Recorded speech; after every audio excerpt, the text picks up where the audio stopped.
Yo, yo, yo, what is going on?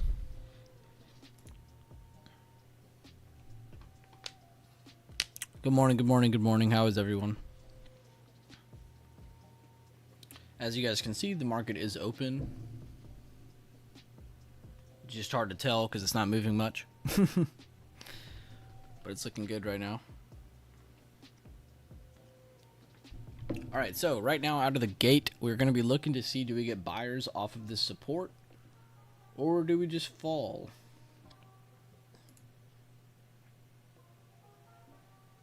Also got some nice arrows here for SPX. Anybody wants to see that? Pretty much looking to see, do we hold this support and move towards this level here at 5087? Do we make it to the 2-day ago low? Do we make it past that? Which, by the way, this is the most important area today, this area. Because if you go from the, if you use your fib and you go from the low of previous day to the high of previous day, it actually lines up in the middle of that at 5110. So it perfectly lines up inside of my, it's like 5107 to 5114 area. But if you watch this, this will be probably be the highest probability area today. If they get past 5087, they'll probably at least hit this. We'll see what they do past that, but if they don't, we don't get any of that, and they reject this or they drop under 5052 47, then we're probably going to see some more selling. So we'll look for that. But how is everyone this morning? Good morning. IWM is under previous day low. I'd like to add that.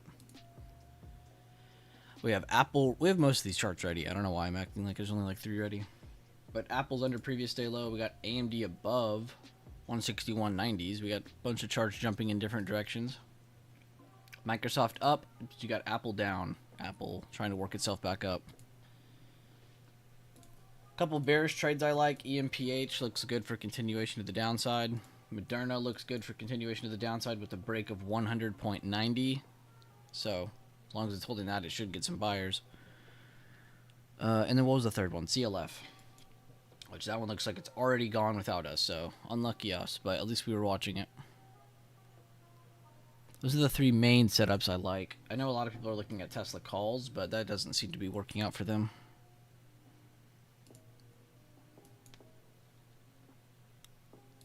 We'll just go back to SPY.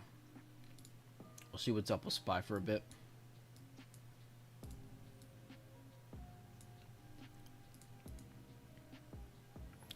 Good morning, each and every one of you. King Carnage said SPY bouncing off close. Yes, sir. And yeah, be sure to drop a like on the stream. How's the music audio? Let me go ahead and ask now before we move on. How is the audio of the music? How is my audio? And how do y'all like the text chat on the left instead of a blinking watch list that's hard to read?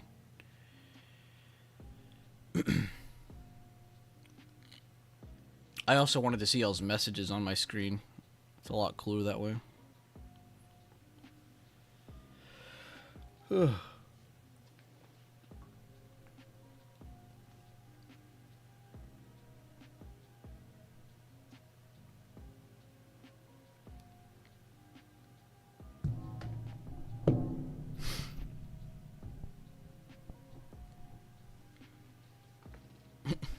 Adam comments on it. Adam helped me set it up. Good morning, big rollout. Potential 90% entry to the downside.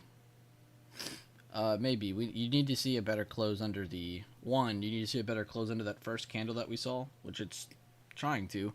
But mainly 503.50. You need to see a good close under. If you're looking for shorts early, this isn't the time to enter it, just because if you are right now, you're guessing, because we don't really have any signs that are saying, yes, keep buying puts.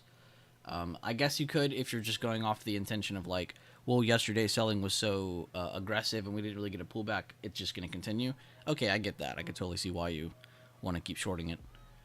Levels-wise, we need to see a better break of this first candle, which right now that is happening, but also a break of 503.58. I think SPX just went red too. Yep, SPX is also red. So watch out. SPY and SPX just went red. IWM doesn't look like it's done selling. I got a bunch of guys shorting DG. There's a bunch of things in here falling off a cliff. Like, honestly, QCOM is one of the ones in a position where if the market keeps selling, this one's in a position to keep selling. Just because it's up so well.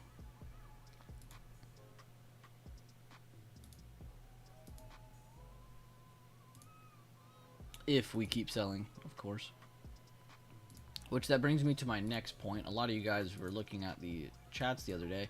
I mean, 503.50 is kind of our last line in the sand before it looks like it wants to head lower. So be very careful of that. Even on our bigger time frame charts, we're at that next level. Just keep that in mind that our charts are lining up. We're at the big support of the 503.50s on the daily. If this breaks, very good chances we see a test of under 500 today. Which is crazy to think about out loud. Because I think a couple days ago, or even a couple weeks ago, if I would have said that, people would have said I was crazy.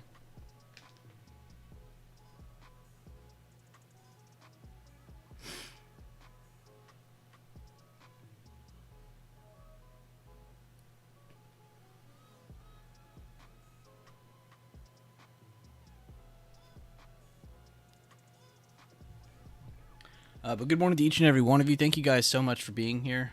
Be sure to drop a like on the stream. Drop any updates you may see. They will appear on the stream, so have fun.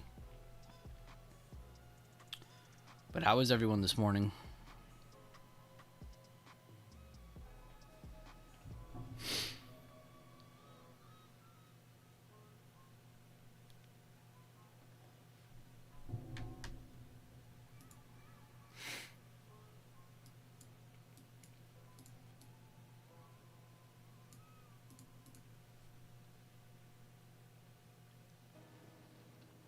And yeah, welcome all of you. Seriously, hopefully your Monday was a good market. I know a lot of you had a good Monday.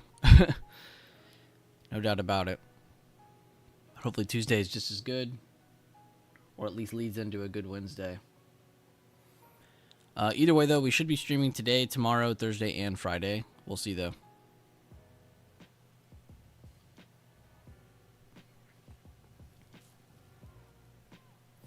Yeah, good morning to each and every one of you. Good to see all of you. What's up, Alexis?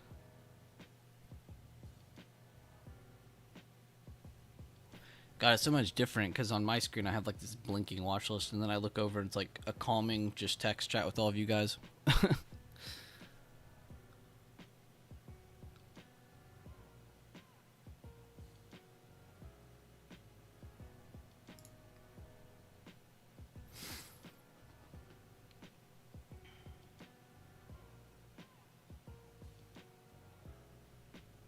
I also have this watch list button, but I'm gonna add that whenever I'm actually prepared. I didn't want to set anything up today because I wanted to see what today gave. Of course, if people are gonna be posting short positions, it's like no shit. The market's falling off a cliff.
SPY is on its last thread. I'm gonna have to watch this in the 5-minute a little bit longer.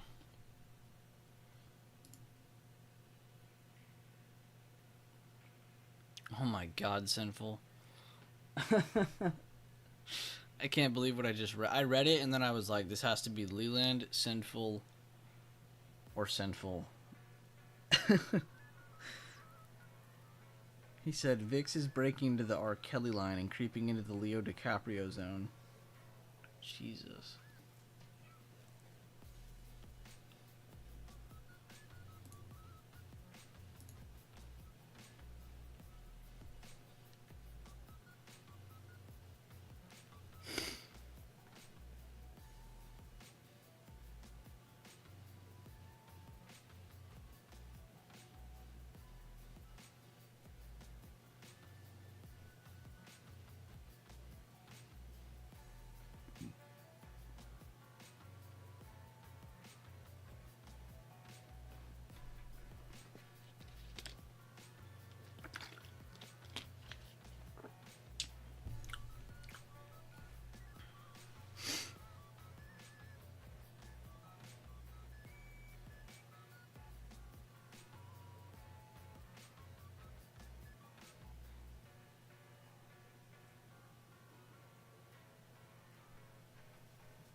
Right now I'm just typing FO3.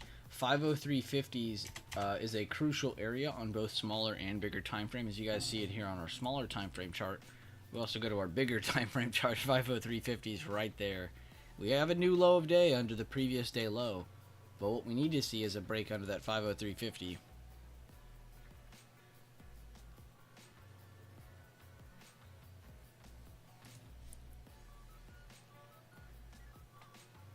No, I did not getting in DG. I wish I did, though. Because he posted it literally just for me, and then I didn't even take it. So, because I'm a decent person, I hope this dumps without me. I hope this dumps to the furthest part of this chart for anybody in my chat who's in that without me. Because they deserve the gains. They deserve the gains that I will not be getting.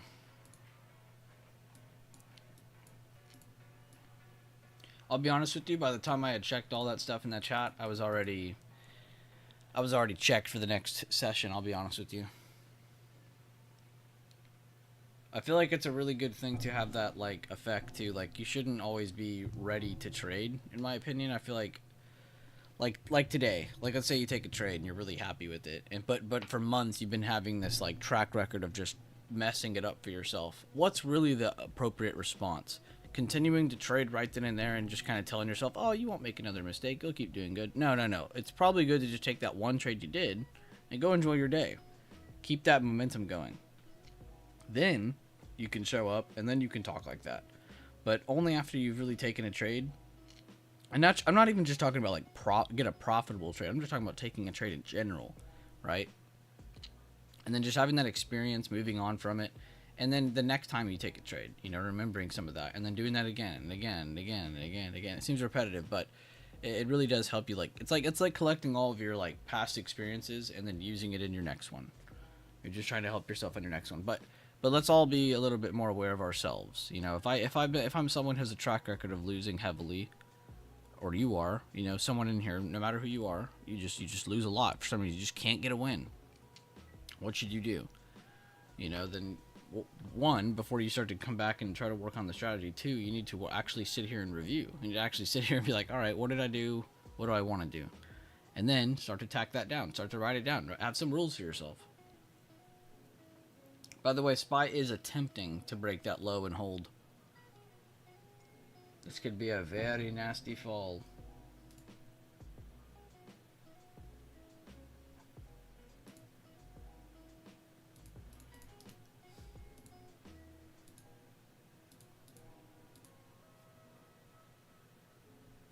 Uh-oh.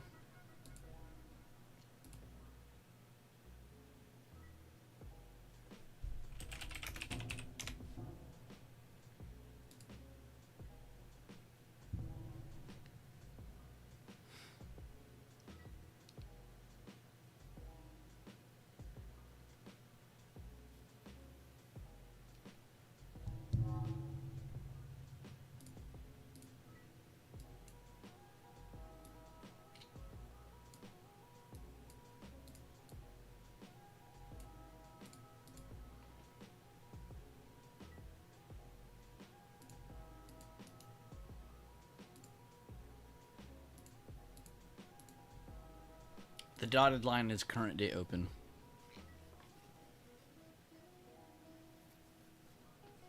Oh, no problem, Ryan. If you liked it, good. I'm glad you just jumped in on it. No need to think about it when you're taking your trade.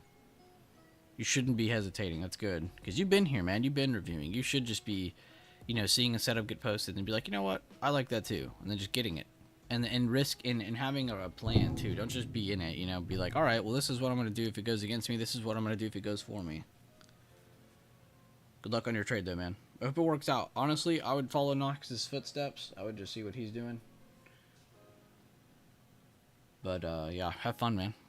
And have fun, too, because Knox has really been trading the right way. Like, he doesn't just jump into 80 trades at once. You know, when he has a couple trades at once, it's because he actually has valid ideas behind them.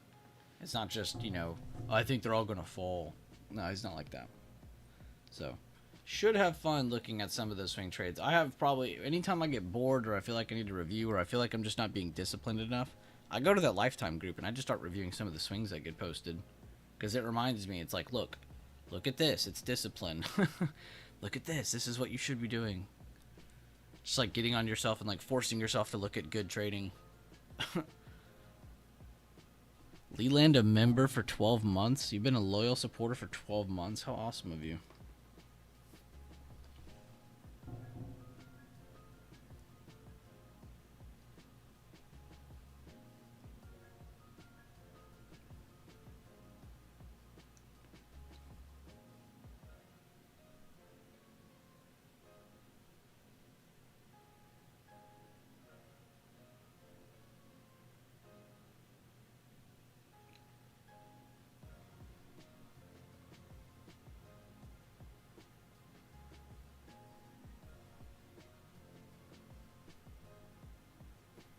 Are you in his exact position, Ryan? Because I've just seen that he's up 45% on a contract that's got 2 months of time. That's actually a lot. I think yesterday I was telling him 35% is a lot.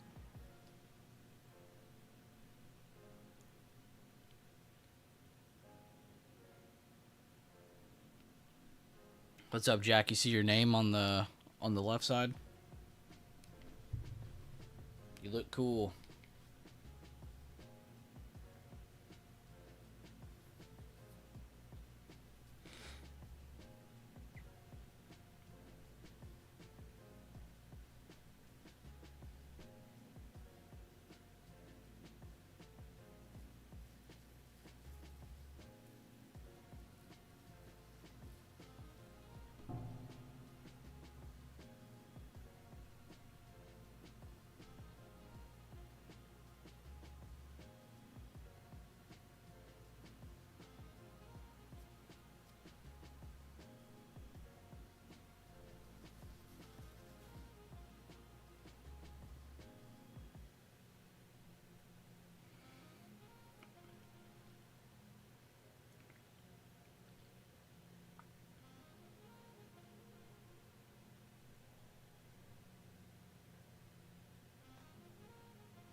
This is a short-term idea that I'd like for downside.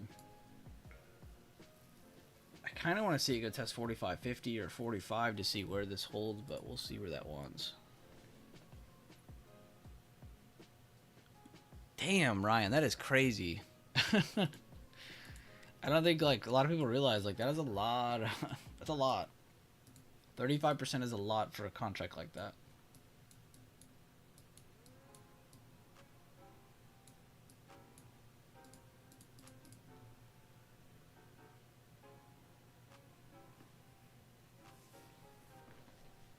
Hey, what's up, Kevo? How you doing, man? What's up, D-Touch? Good morning. How are you doing, boss? Be sure to drop a like on today's stream. Feel free to engage or drop updates or just kind of talk about whatever you're looking at or going through.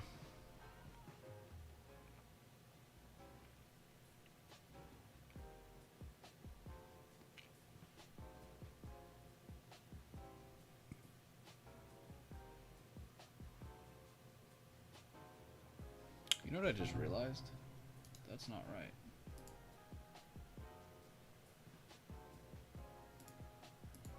That's right.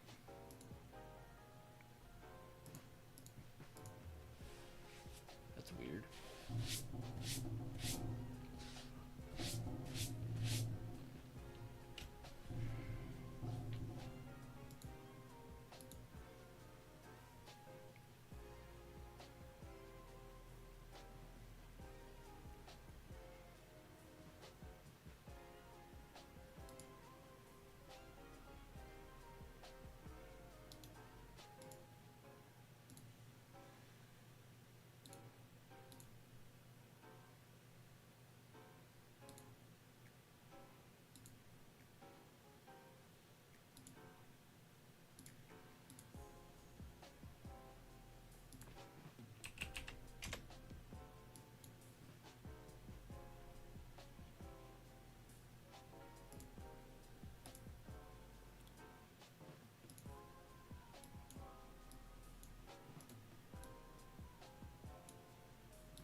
the chart looks so clean now that it's all spaced out more.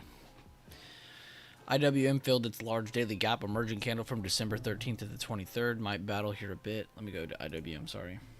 Okay, so they did keep selling off a little bit more. They had the lower open and the continuation. Good call out on where they went to as well. And where you got that information from. Ooh, Tesla. Ugly.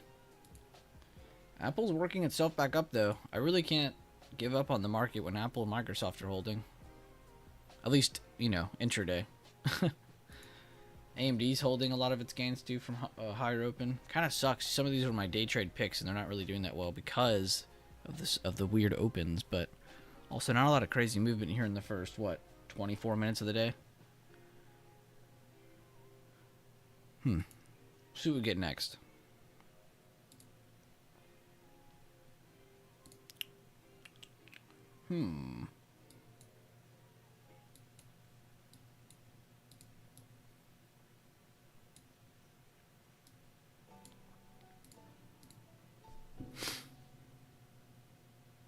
He said Tesla is shitting their pants, but my retirement count is itching.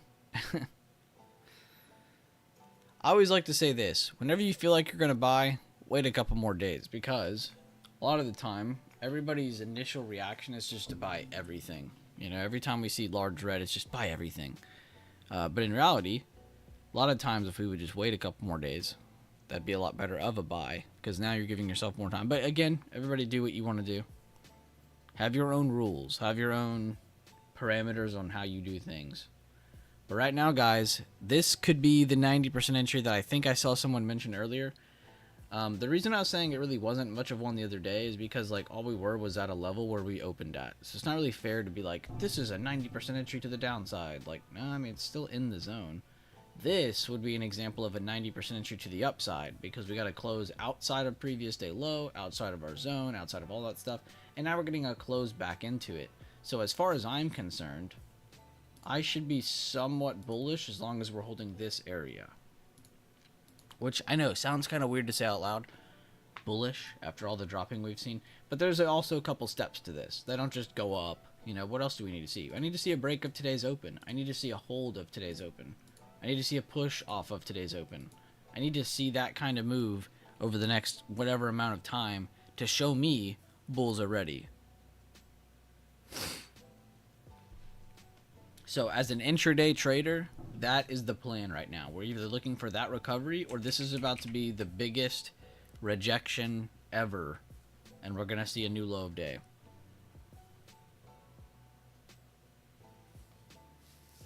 I won't even give you all the ranging variation because we already know how boring that one's going to be. Everybody already knows that scenario. But this is what is in front of us.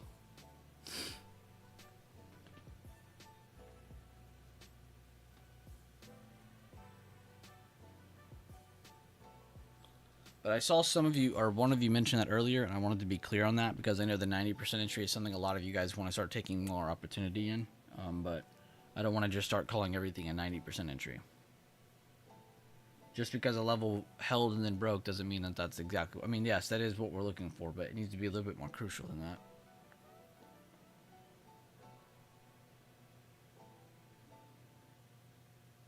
Jesus, 17 Celsius during the day yesterday, and today Jack wakes up to snow on the ground. Oh my god.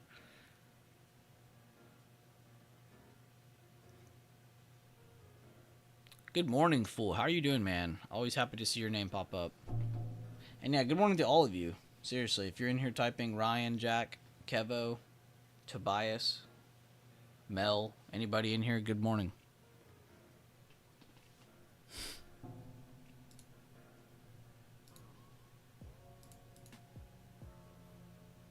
Kevo leading the way on the trade floor with some of his charts. I appreciate that. Yeah, have some standards for your setups. I agree, Valdora. 100%. Preach. Valdora is another person who's been growing at a very fast rate lately. Getting straight to the point today. Good morning, Tobias. Love to see it. Pretty good. We only had like 6 inches of snow the other day. Damn.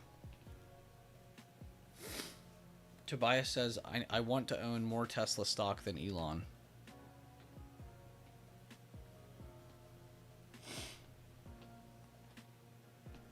That'd be a flex. How are you today? Good. I'm trying to find the right place in my seat to sit in, apparently. I took those trades yesterday. I'm just kind of chilling right now. I've been trying to do this day on, day off thing. I also feel like streaming can get in the way of my trading, so I've been trying not to trade and stream at the same time as much. It's just like you're sitting here and you're looking at your trade and you're focused, and then someone asks a question, and I'm not good enough to do this yet. But looking over and seeing someone ask like a genuine question, like I want to help answer that, and I'll go in as depth as I need to, and then I'll go waste 20 minutes of my time, and then I come back, I'm like, oh, my position's changed. I don't even remember the context of what I was going for. Like it's like I'm lost. So I'm trying to do that less. I'll still do call outs and stuff. I'm still gonna call out my levels as much as I possibly can, but I'm also gonna try and be as open as I possibly can with my trades. So. Just trying to play it smart.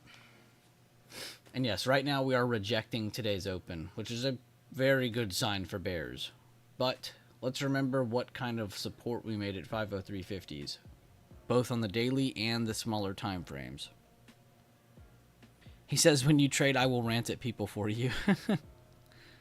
And it's nothing, I'm not even complaining right now. I'm genuinely just being open. I have no issues with whatever problems I'm dealing with right now. Just gonna work through it. Also, I'm trying to be more aware. Like me. Let's use me as an example. Why even try to use one of you? Like knowing that I'm really good at getting winners in a row. I'm really good at getting big wins. I'm also really good at losing those big wins. So what's really the point of taking a trade when I don't feel it? You know? I just don't see the point in that. But, and this is where I think a lot of people in our chat especially kind of stray away the wrong path or stray the wrong direction, is whenever let's say you're too tired or you're not prepared to trade, what should you still do? You should still review. You should still get to mental reps. Should you expose yourself? No. But you should put yourself out there where you're looking at, okay, this is what I want to see. Okay, did it break this? Okay, just kind of do some updates to yourself, or go in chat, do some updates. Go into YouTube chat, do some updates. You know, it's just, it's like okay, I'm not prepared, but I still want to kick my ass for not being prepared, and I want to review as much as I can. Like, just put yourself into some hard work. Is pretty much, it's like putting yourself into your own discipline. I don't know. It's a good way though of keeping yourself on the go. Keeping yourself in the system, you know. Oh, okay, it broke this level. Let's see if it does this. Here's a stop loss at this level. You know, just kind of explaining that to yourself, seeing it play out, and then seeing, all right, this is what happened. But I know a lot of us can be that way, so I know I'm not alone. Just gotta remember to take things slow. You don't need to be trading every single damn move that happens. The market's not going anywhere. War can literally break out and the market will still be here. But focus on reps. Focus on as many reps as you possibly can. Then when you get into live trading, you don't feel so hesitant. You don't feel so fresh. You don't feel so new to doing anything. You know, you're able to just kind of jump into the system and just do things. You don't have to sit there and re-prepare yourself again. If you have to, then you're not prepared. Because you shouldn't have to be there sitting there telling yourself, all right, let's restart, let's do this over again. No, you just need to be going through some reps. If you're not doing live trades, you need to be doing some mental reps.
Oh my god, dude. What is this chat and off topic last night? I didn't even notice this guy.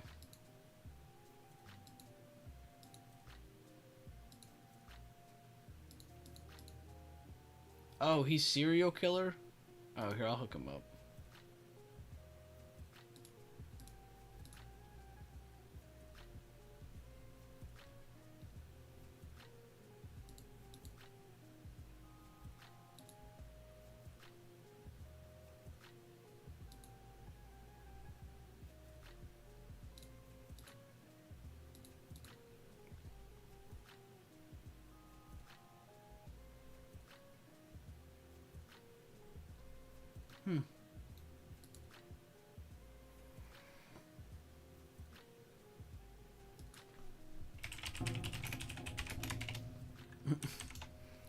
My bad, D-Touch. I didn't even see this guy. You were talking to him a bunch. He said, I used to be a member of TM and Bueller was in there. I eventually left TradeMate, hooked up with Bueller. He taught me how to trade back in 2020, 2021. Got divorced and went through some stuff. Lost my phone, account, etc. God, that sucks. I actually edited all his guides. Came here looking for help with an issue. Messaged him. Maybe he'll see it. Just about ready to get... Maybe I didn't see it.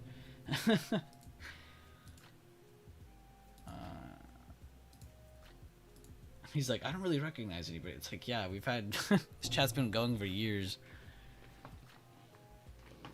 Can you full port long when we break open? I'm not telling you where to full port long. I'm just saying you should be bullish along above here and here. See this like double highlighted area? Be bullish as long as that's holding. And be bullish if today's open breaks. But you got to remember, as long as we're under today's open, technically that's more bearish than bullish. So this is just kind of like a halfway thing. So 503.50, sorry. 503.50s and 505. This is the range everyone is dealing with right now. I actually need to type that right now. 503.50 to 505.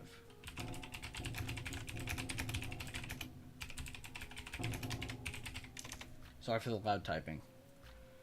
All I typed was 503.50 to 505. Current range to break intraday.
It's kind of cool to switch from that chart to this chart sometimes because the levels do line up sometimes, but right now you can see we're curling right at that spot right now from the bigger time frame. Then you switch to our smaller time frame chart And you can see we're curling there again. Trying to keep as many levels on the screen as I can. Keep it more spaced out. Or do we get a second bullish hammer here? That'd be crazy. Holy, y'all are not spamming. Y'all are blowing up the chat. Let's go through this. Sand with the $4 donation. He says, I hook you up. Are you trying to make me look at you? Do I need to put that on the list? He said, we the BB crew. Oh, I didn't know you could put emojis inside of that message. That's kind of cool. Daffy's been a loyal YouTube member for 13 months. That's a long-ass time, man. Glad to have you here. Oh my gosh, Sand gifted one and it went to Tobias. What are the chances of that? Damn, I don't know what it is with Sand Like, everybody, including me, will gift one, and it'll go to, like, somebody we've never heard of in our life. It'll go to, like, you know, some random username.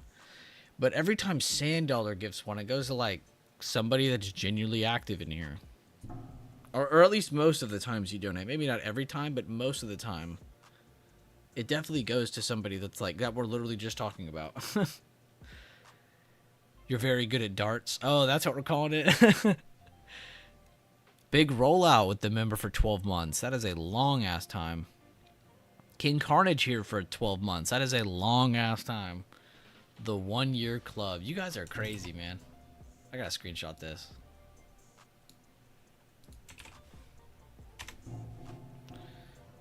That is crazy. It's funny, too, because there's a lot of you guys who have been here for a year. It's a long time. But at the same time, it really isn't. Was thinking of getting it on that red candle and getting out it open. Decided against it. Hey, don't worry about it, fool. Just keep getting your updates in. Keep practicing. Keep looking at it. Keep updating. Keep those updates coming in, fool. Oh my god, Mighty One. You have to be one of the realest people in this stream right now. How long ago was it that I even made that joke about that? I don't even remember where that came from, but I remember I went off on some tangent and I started making up. You guys remember Sniper Trader 123? Or was it Sniper Trader 321? I can't remember. It was one or the other.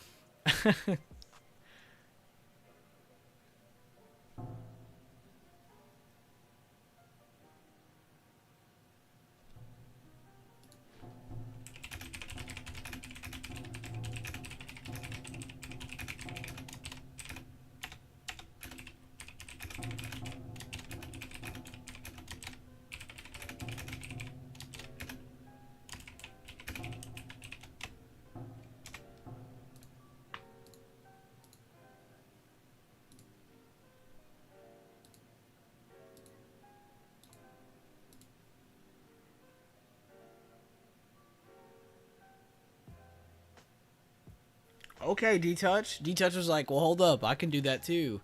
The 2 gifted he just gave went to Fake Mojo and to Mangekyo Kevo, which are 2 people who are very active in here. So, those were actually insanely good.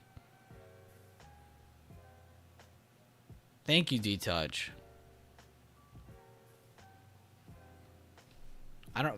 Maybe they fixed the algo. You know how, like, we'd gift it and go to somebody we've never seen before? Maybe they actually fixed it. Maybe they have fixed it. Good morning, Gold Creation. How you doing, man? We were actually all waiting for you. At least I was. Right now we're watching potential higher lows hold. This looks like bullish control, but it feels so awkward because we're under today's open. But a really good spot holding the low. My hero, my hero. How do I even sub? You don't need to, Kevo. Somebody just gifted you one, or D-Touch gifted you one. By the way, just in case anybody doesn't know what that even does. If you don't know what your membership does, you just go to the YouTube page, click on membership. I actually am probably the most active for you guys than anybody. But there's all kinds of video. We actually broke over 100 videos in here. I didn't know if you guys knew that or not, but we've broken over 100 videos in this section, which is crazy because I think it was November of 22. Is that right? Yeah, November of. It was like August, October, November, September time. Like towards the end of 2022 is when we made this, and then started posting videos, live streams, all stuff like that, a lot more. Of course, we've been around the block and been streaming and making videos for 5+ years now, but past 2 years, 2.5 years, we've really been grinding on the public streams and all that good stuff. So it's been a lot of fun. I hope you guys enjoy that stuff. Click on membership though, and you can see all the information you need. You can even see show perks info, and you can see what the hell you have. But bunch of emojis, bunch of random colored stars, and all the info is in the section. So I hope you guys take time to go through that. A lot of really cool videos that I don't ever make public that are in that section. I don't plan on making a lot of those public. I like to add value to it. There's also, and maybe I'll repost it, looks like Spy's pushing above today's open, by the way. But I'm pretty sure if you guys go to that area, and I'll repost it. I've been very bad about that. There is an extra Discord server. So if it just, and I only made this to add extra value to the $5 a month YouTube thing, and it's for anybody who needs it. But there's free information in there that is definitely not public. There's a lot of info in there. So I'll repost that Discord link for anybody who might be a YouTube member. It's also a good place to get extra alerts on some of the charting stuff, because I also have my bot in there that posts the charts from my main chat. So it's just a good extra place. I think there's even some news that gets posted in there.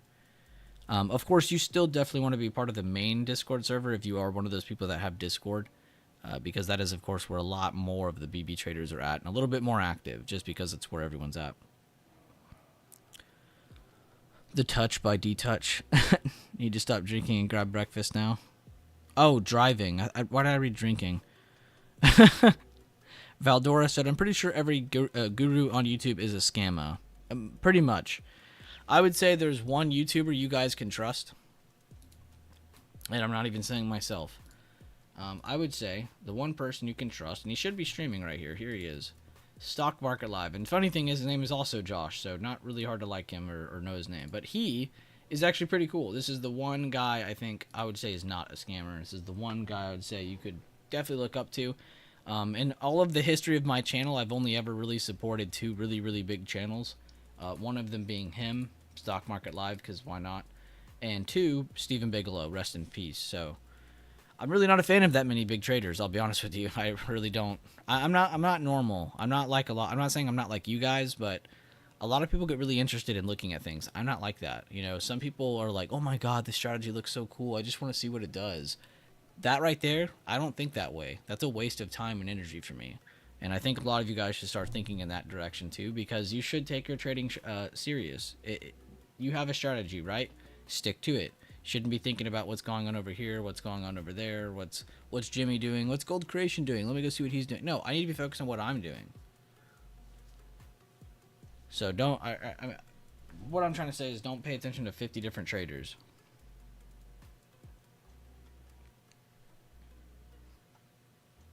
What is up, Rambo? He said, yo, yo, yo, I made it for the stream.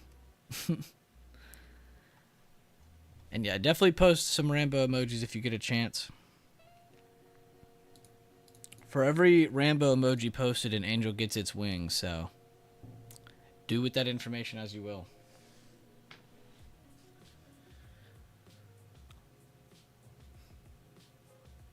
Alright, Tobias Deal.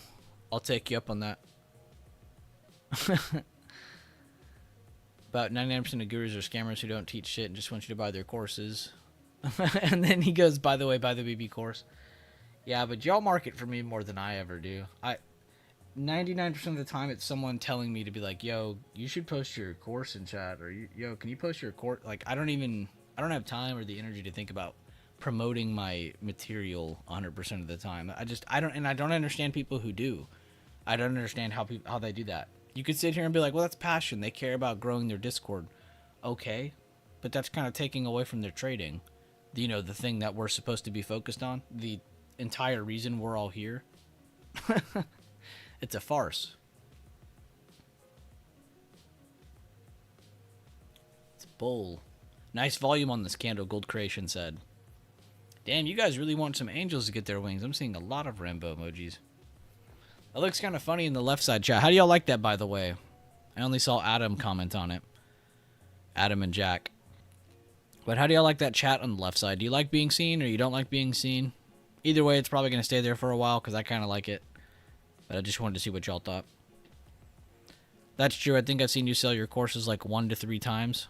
It's because it only has 1 to 3 sales.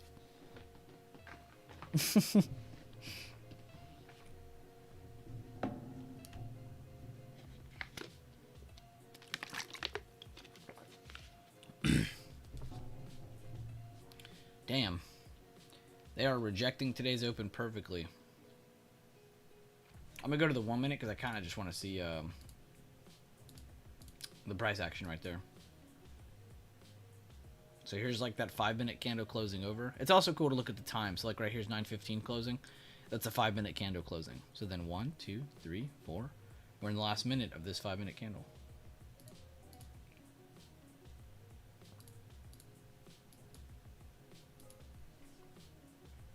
So we'll see. Does it close? Does it reject? Right now it looks like it wants to fall through the floor.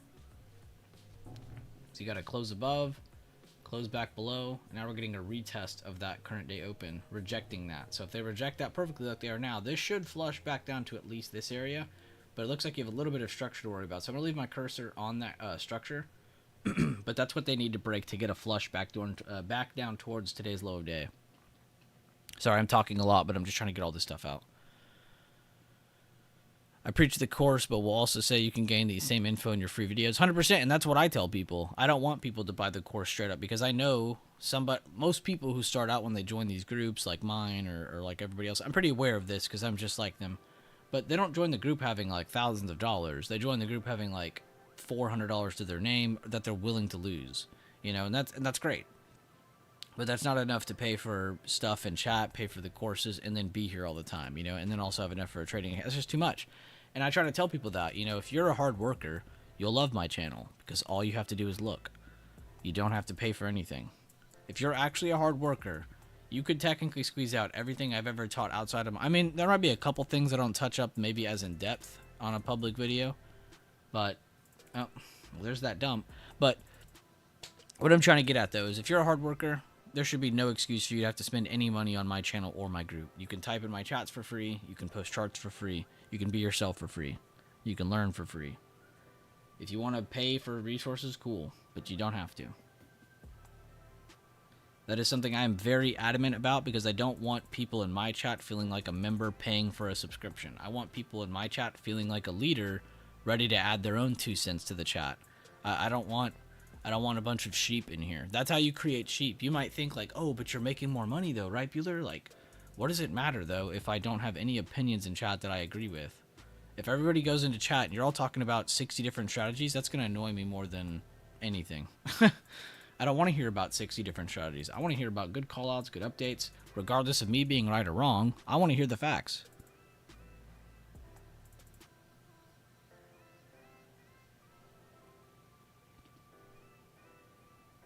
I do remember that, Tobias. You were spot on. I think a lot of us were not maybe calling out the exact target like you did, but a lot of us were kind of going over that. That's actually what you saw me screenshotting too, is I was trying to show people in chat that this is just like July of 2023, I think is what I typed. Where, remember when we were going over the chart and we were showing how there was like 4 bearish candlesticks on the daily, but they didn't really fall through the floor on all of them. It was just on the 3rd or 4th one. This is kind of like the same thing with the market we're dealing with right now on the daily time frame. Is we kind of had a couple bearish candles, but they didn't really break anything significant. And then we had some more step in, and that's what gave us our stacking confirmations for a short-term downside.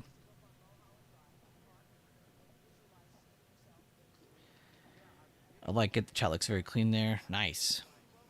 You guys would have laughed at me if you saw how long it took me to fix all that. Thank you, John G. I think the same about you, man. Higher high, higher low potential. Hey, Timmy, how you doing, man? Yes, we are definitely potentially seeing that. You watch your mouth, sinful. ICT is such a 50-50 thing for me because there's so many things it takes away from. Like, I don't even know how old that strategy is, but regardless, it literally takes away from like 50 other trading strategies, and it's all price action. I'm tired of people being like, oh, you trade ICT, oh, you trade BBC. It's all the fucking same. It's all the same. Fair value gaps, supply and demand, guess what? They're the exact same. But you know who doesn't know that? The people who are too busy trying to push, oh, fair value gaps, ICT, this, that. Like, they're too busy pushing the name more than the actual mechanics of the system itself, right?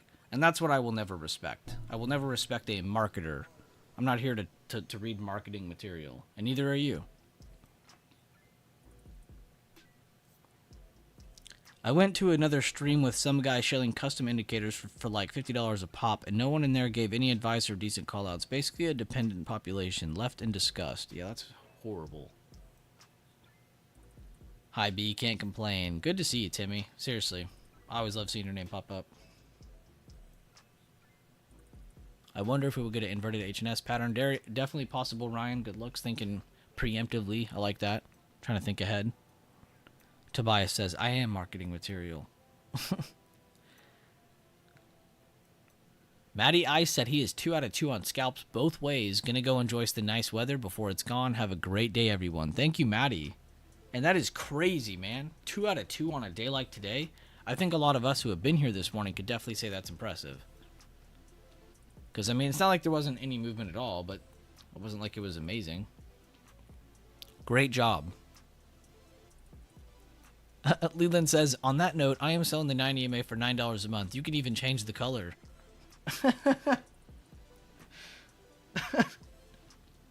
Okay, guys, so back to my update. They did break the short-term structure I left my cursor at. They broke it. They've made it down to the support. They're at the bottom of this support now.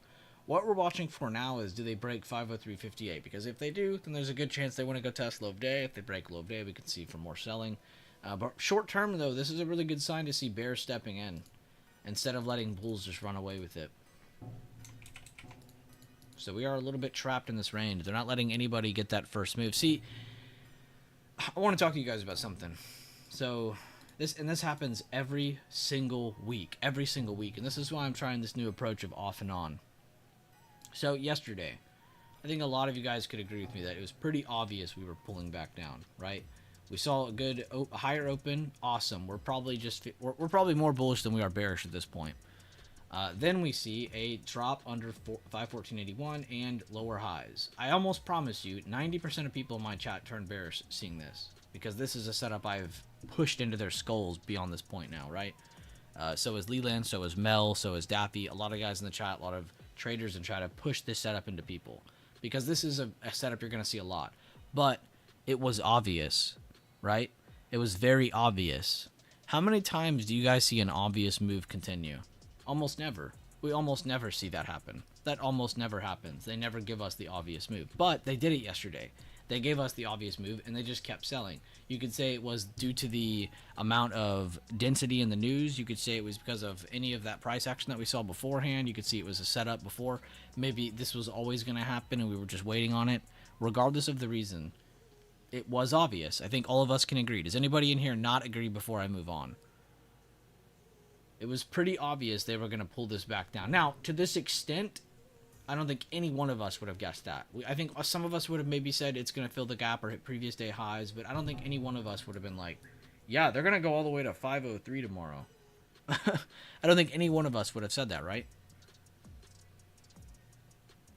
So, knowing that they gave us a great opportunity and gave us the obvious setup and they gave us a really, really big move yesterday, what kind of context can we take away for today?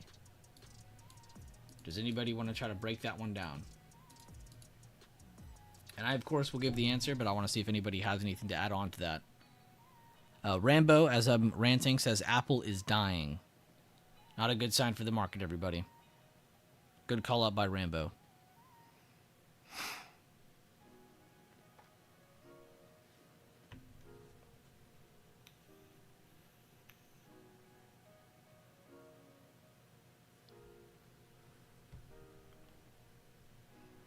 All right, nobody's answering. I'll go ahead and say it. So because they made it obvious yesterday, and we got a large move, I think we can use that context going into today to understand that they might not give you the exact same thing. See how they're taking a lot longer here? We have our open, a dip, a reversal, another dip. They're not just like hitting it once and then falling, right? They're actually taking their time. They're not trying to make it as obvious as they did yesterday. And they don't need to go anywhere. This could just hold all morning and then go up and then ruin everybody. So don't go into the mindset of like, I'm not going to trade today, but go into the mindset of understanding that you might not get as clean of an opportunity as you did the day before, where they gave us a lot cleaner opportunity and made it more obvious. And they gave us a big drop. So not only did you get better opportunity, you got more opportunity. I would even say easier opportunity to do the large moves. So again, using context of what we know from yesterday into today, that's what I want to start seeing a lot more of you guys taking advantage of. Using recent context of price action for your current day's price action. Now, don't let it limit you. You shouldn't be sitting here saying, well, it's not going to drop at all today. Oh, it could definitely drop some more. We could definitely be under 500 today. But just have that in the back of your mind. Understand that moves every day don't happen like that. And as soon as you do, the more patient you're going to be, the more disciplined you're going to be, the more limited you're going to feel. It'll feel more calculated. You'll be more comfortable. You won't just be jumping at every single move.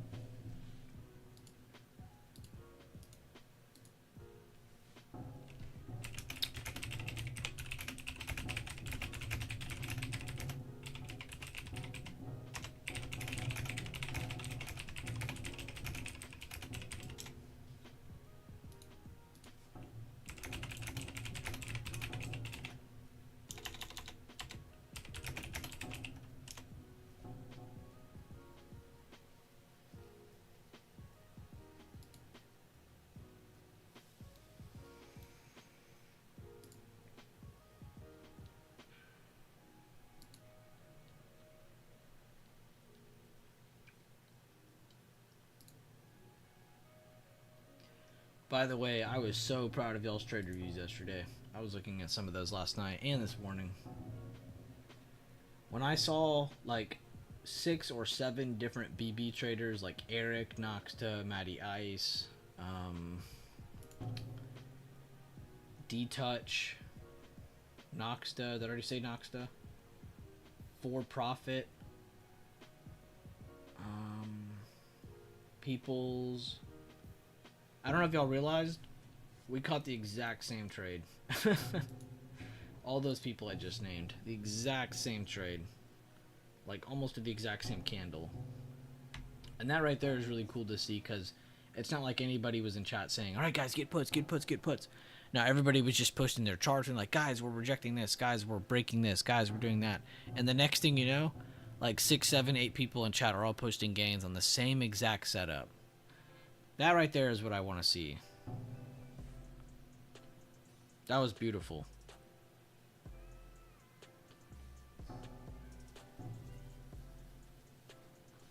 Is DAL dumping? Let's go! Give us the dump. Give us the dump.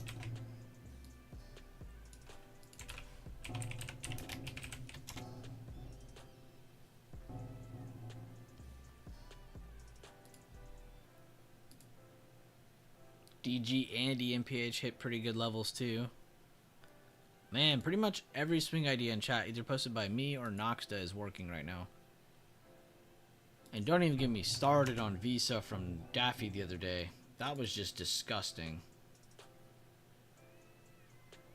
I don't know what came over that man, but man, he just started destroying that chart. This thing is gapping down. What the hell? Bro, did one of their planes fall out of the sky?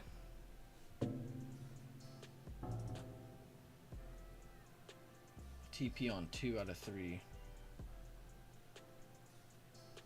Try to get a greedy fill. We got the greedy fill. Let's go.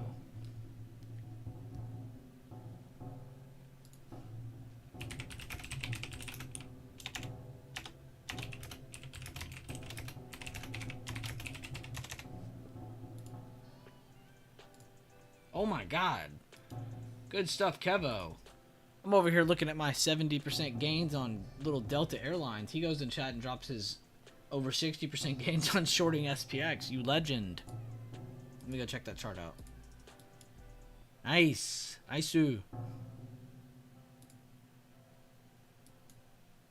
I need to get a nice-oo emoji in here. Nice-oo. Man, I'm just so proud of so many things going on right now. I just got to focus on the chart. I think the entire Discord caught the same candle and pushed it into the dirt. Dude, I know. That was crazy. I was so damn proud of everybody. He bought. Dump it. We'll watch some of those after this, Tobias. I want to watch some of those. I haven't seen those in a minute. Let's go, Kevo. Everybody get some green candle. Or, what do we want, Kevo? Do we want green or red candlesticks? I guess everybody post red candlesticks in chat, but I'm thinking green because of the gains, but let's get some red candlesticks in here, or whatever color you want. We don't hate against either color, red or green. We love bears and bulls equally.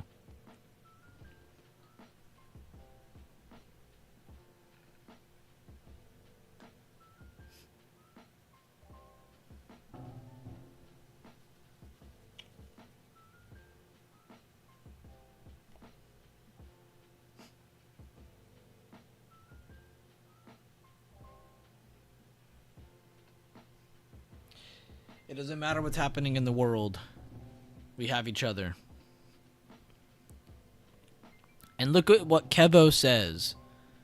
Do not focus on my man's gains. Focus on his explanation. He said he waited for CDO.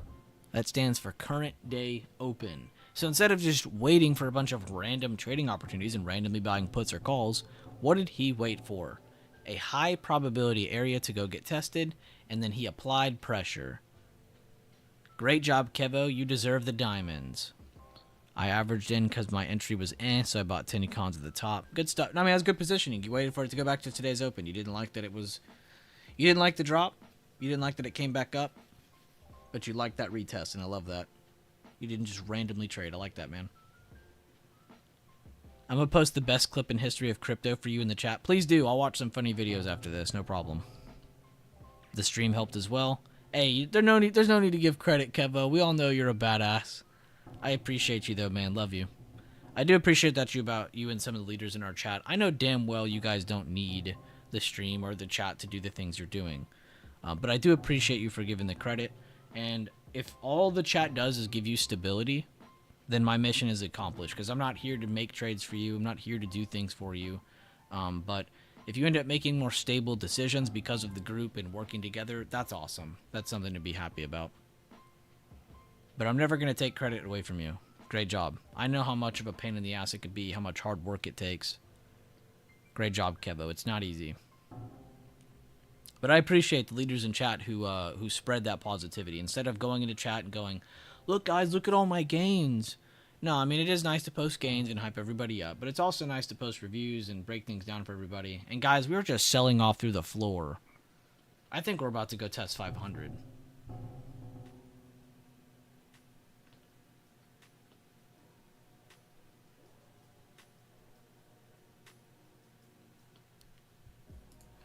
Oh my god, when you said best crypto clip in history, I was thinking of this one.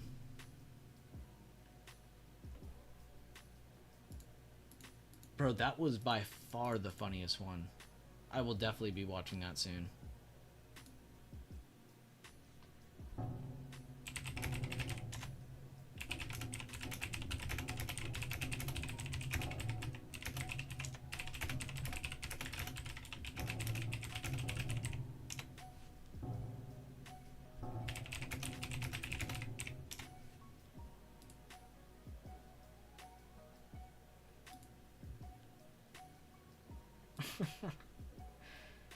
God, that is such a funny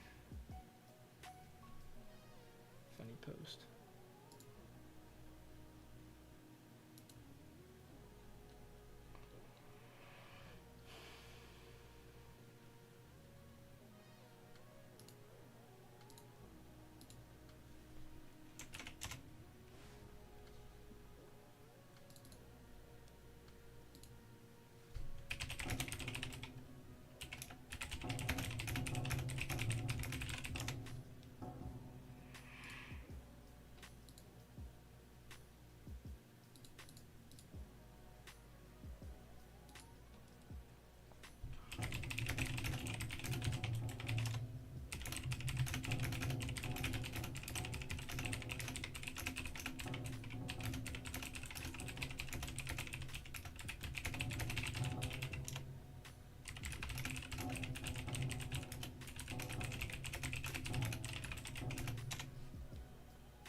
Anyone in Lifetime chat, can you...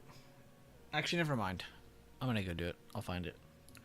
I need to relink the Lifetime stream we did last week on Thursday. I need to relink that for my boy For Profit. But I'll just go get it. Where's it at? Lifetime stream with Leland. Here we go. Get shareable link.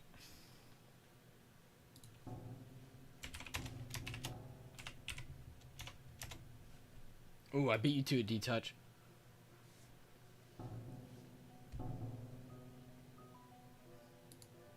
Oh, he went to the original post. Damn, I might actually be the one losing that one.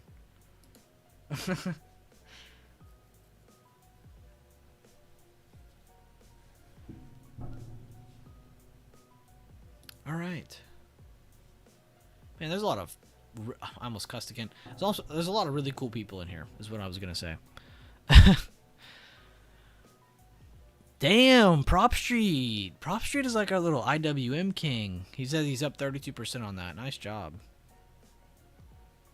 Ooh, nice job, Jacko. 50% on a single con same day from current day open dump. Nice job. Good job waiting, too. Hey, regardless of the percentage, man, you took the rep. I'm happy for you. It did not cure the itch. It's not going to cure it. It's never going to cure it. It's more of an ointment to prolong it. It'll never actually cure it, I promise you that much. Delayed data. Oh, wait, reading the wrong one. EEM, I bought 5042 since it had 420 in it. Am I effed? Yeah, probably. It's not even a true 420, it's $42. And then behind it are zeros. Tobias is like, give me any reason to buy this. That's funny.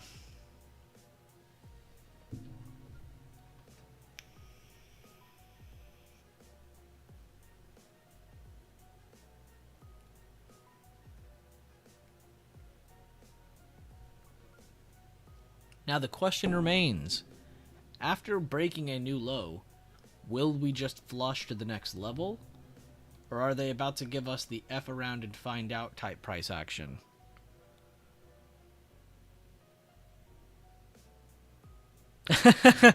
He said, AF you dude, already sold 50%, way too risky but small sized. No, I'm laughing, Tobias. I think it's funny. I'm happy for you. If you can make money doing stuff like that, I'm happy for you. They will never make it obvious, exactly. And when they do, it'll be a rare occasion. That's why I said yesterday was a unicorn day. Yesterday was a big unicorn. I think some of it was expected, but I don't think the extent of how much we pulled back was expected. And Eric making another great point, our newsman coming in. He said, with Powell later today, they don't even have to do anything yet. Which, in my opinion, I feel like they'll hold us down or to the right, and then with Powell, they'll have us go up. Unless he says something that's to the script, then we'll probably just keep that steady incline, or decline, I should say, steady decline to the downside. Excuse me.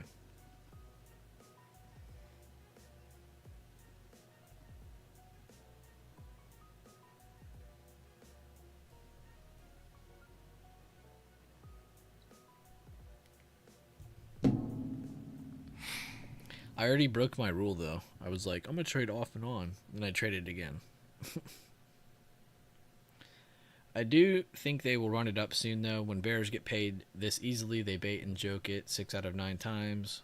I vote for some upside action today. I think a lot of us are on the same page. This is good. This is good. I think we're all aware of how the downside can continue to happen, but I'm not saying, like, go into puts, go into calls. It's a lot deeper than that. Yes, we should be bearish right now. But let's keep it in the back of our mind that this is still kind of a bullish market. So we're just keeping both sides in our head. We're not sitting here trying to be biased. That's really all that matters. And just to review something else real quick. That was a big thing on what I posted in my levels last night. If you go to my post last night, That was the last thing I said, is always plan for both sides. Right here. Always plan for both sides, because this is important. And this is what I released last night. If you guys have access to this channel every night beforehand, or every night I try to beforehand, I'll have SPY levels and IWM in here. I'm also trying to do more updates on my daily time frame price action, because I know a lot of people like this chart. But it just takes time, because it's, again, the daily time frame, so it's not going to be, you know, quick. I wish it was. Looks like we have another close under a new low of day, and another break back above. They are making this not so obvious, as Daffy just got done explaining. Newsman Eric is a legend. I agree. Meme God Sinful. Newsman Eric. Russian Coffee Sandollar.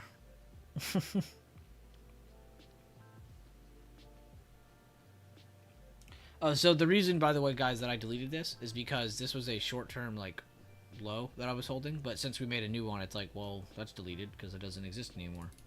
So we're just going to go back to focusing on the simple info. But SPX and SPY are under previous day. They're under really good lows of recent. So keep that on watch. IWM failed to make a new low, but they're still under their current day open and under their high of day. Apple's still on the struggle. Not a good sign. Microsoft trying to hold some of its today's gains, which isn't much, but it's something. Just kind of checking some of the big weights of the market, regardless of what sector they belong to. Tesla and IWM are identical. It's just weird. UNH might get a good trade on that. Does anybody know why they're... Oh, earnings. I'm blind. They had earnings. I was going to say, normally when you see UNH move up that much, you see a reaction on the XLV chart, but there wasn't much of one. We can delete that. That's an old note. We are looking for higher lows here still, though. That note is still half valid. EM page hit target.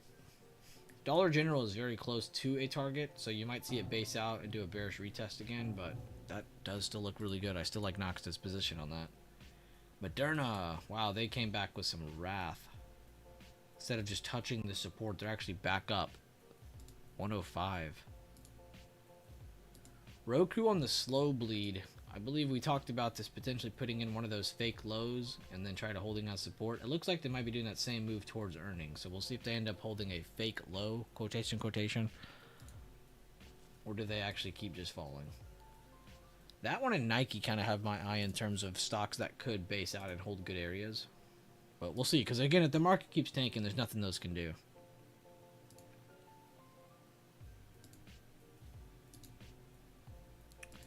All right, back to the market. I just wanted to check out some other stuff. I know you guys don't like to just look at SPY the whole time. And neither do I. I like to kind of click around a little bit. It's good to focus, but at the same time, it's nice to be on your feet and kind of just looking around.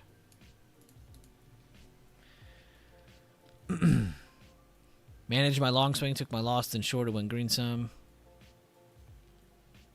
Hey, nice job, Mel. Good job managing it. GOEV news.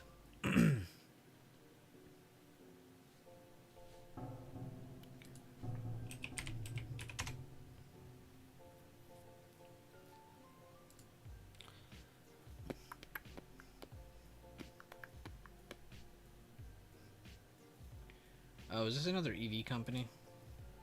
Get me off this.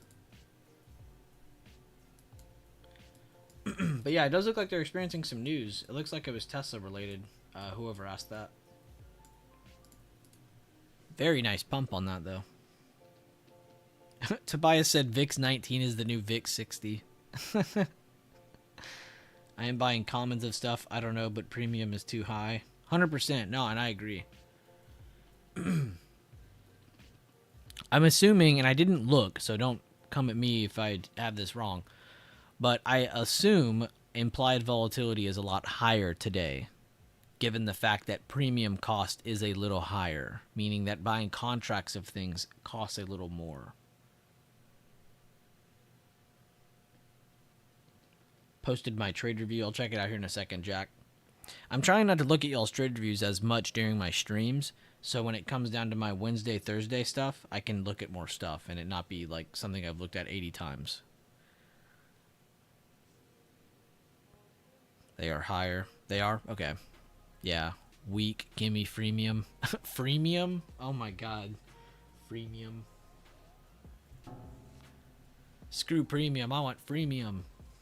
Kind of scared to jump into anything because of PAL. If you're scared, don't touch. You're not allowed to trade scared. Not here, at least. And really, you shouldn't be scared. You should allow your game plans to overtake every bit of you. You should live and die by the game plan. Kevo says he's cash, and you just saw Mel said he got out. You know, so a lot of my better traders are chilling right now.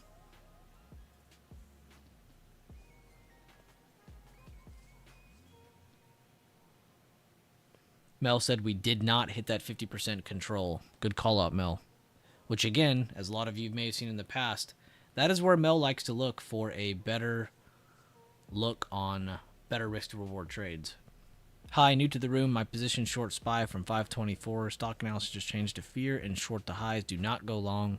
If you get in a long, hold it. Wait, what?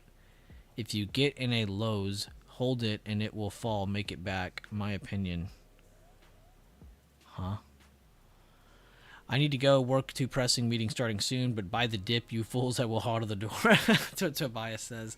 Rejecting previous day low on SPY. Good call out by Prop Street. Timmy says, I'm back. What's up, Timmy?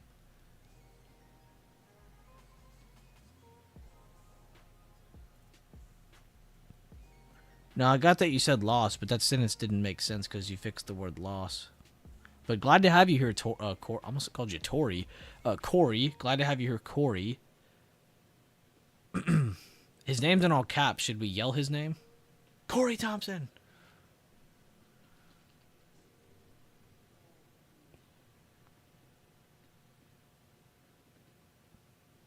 Thank you for sharing your opinions and updates, Corey. I actually appreciate that. Thank you so much. And thank you for wording it that way. I don't mind people spreading their opinions, but I don't like when people come in here aggressively and they're like, you guys have to do this, you guys have to do that. So I appreciate the way you approached. AMD is strong. AMD strong boy. Oh my god, yeah, 2%. They're still holding that dip. I remember this candle, and then I remembered them dipping, but after that, I kind of drew a blank. But they're definitely holding those gains.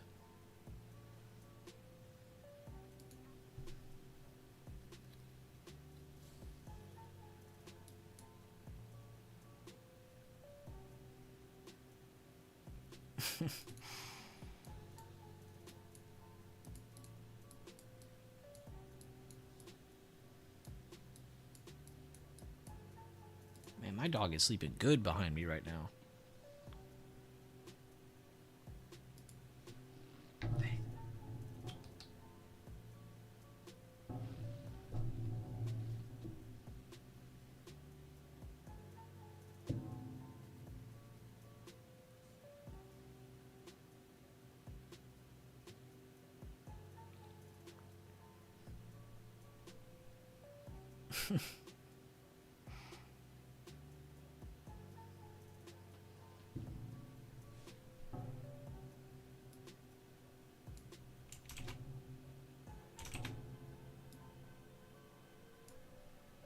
That got me.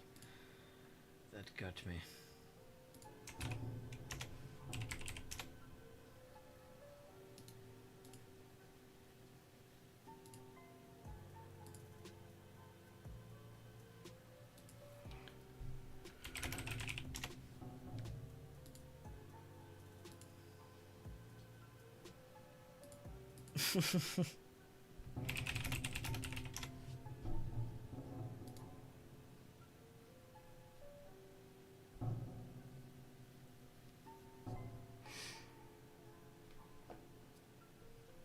And for profit. Sorry, I had like a brain fart. For profit. The next session should be Wednesday for the recording of like trade reviews that I do in that other server for like just everybody for fun. And then the Thursday one we should be doing again. I'll see if Leland has anything planned. Maybe I'll try to get something planned, but it should be the same vibes as last time, though. Just kind of going through some stuff from the week of or week in the past, and then just kind of going over some stuff with people, whatever their trade reviews were or whatever we need to go over. But that'll be fun again. If you guys have Lifetime, we're trying to have events almost every Thursday. I don't want to say every Thursday because then I'd be lying.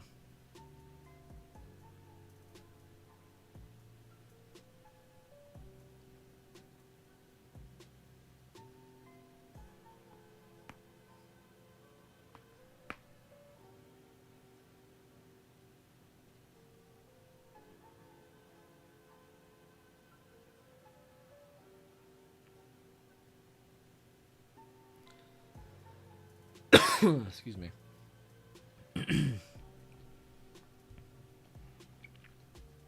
No problem, man. Big up to you. You're the one who had the idea. Like I said, I'm always down to do these events. I can't keep coming up with ideas. I also don't want to do things that aren't comfortable. I think this is a really comfortable way of doing things. So it's all credit to you. Will I be playing the Fed meeting today? No, because that would be idiotic. Now I might look for the price action afterwards. But that would be cool to do.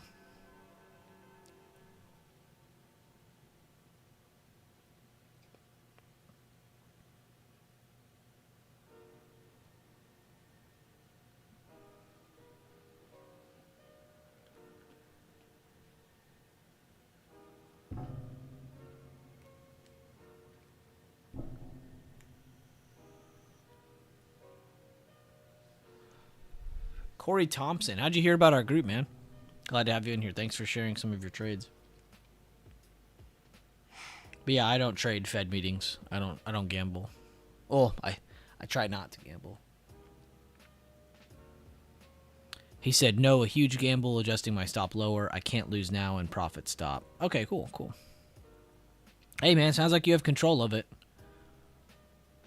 Surfing Yahoo? Wow, that might be the first time I've heard that one. Someone found us on Yahoo. Oh, YouTube. Okay, that one I can believe. I was about to be, like, really surprised. I was about to be like, damn, someone on Yahoo is, like, adamant about us on there. That's crazy. But no, YouTube. Okay, glad to have you, Corey. Having me to go to at 12 noon. I will miss it. Totally fine, Mel. I know you're going to be itching. Daffy says 520 on SPY today. I will not argue with him because last time he was so far correct it was insane. So beyond correct. We will not be challenging Daffy's opinion on that one.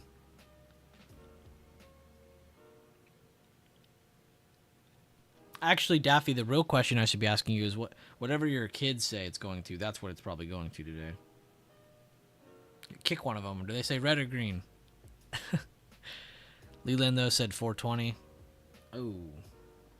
He said that for real?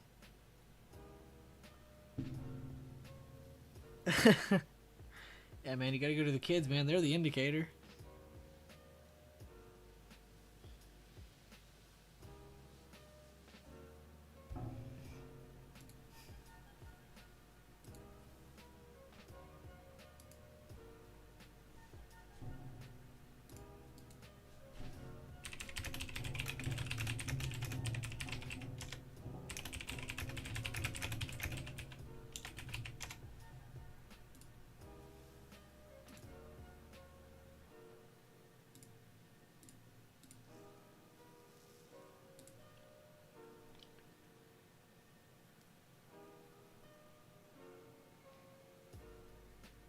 Oh, I remember this guy. Never mind, I do need to give him that role.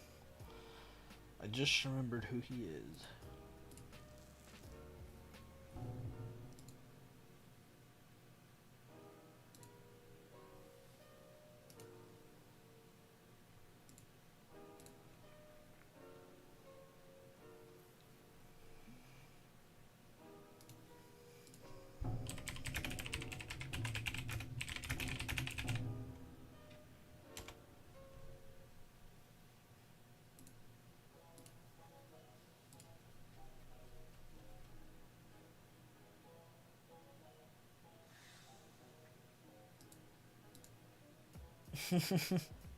Kevo, I just saw what you said in chat. That's funny. You doggy dog, you. God, some of the messages in Discord. Can I hold short right now? Gotta do some yard work. Combining the candles with 90 man in the 1 minute, there's a potential for a BTD, but I'm feeling 501, sorry. See if the BTD validates. Yeah.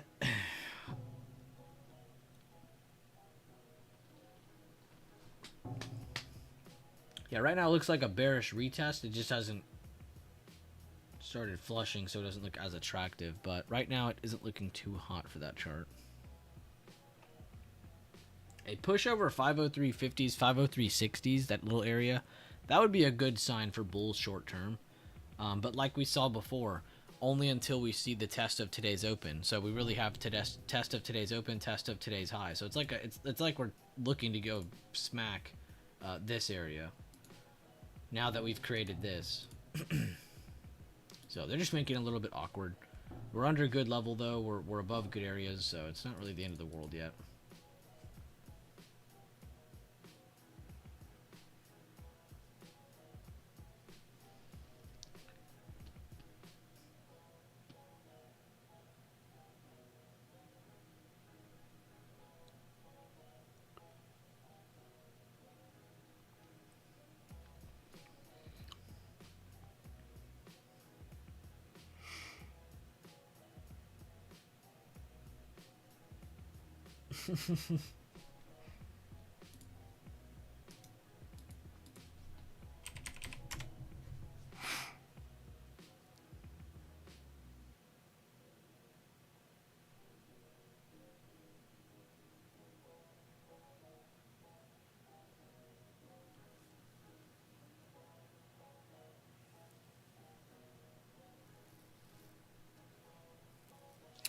Tomorrow we'll try to utilize the watch list little indicator right there where it says watch list at the bottom. I'll try to actually utilize that, put what we have.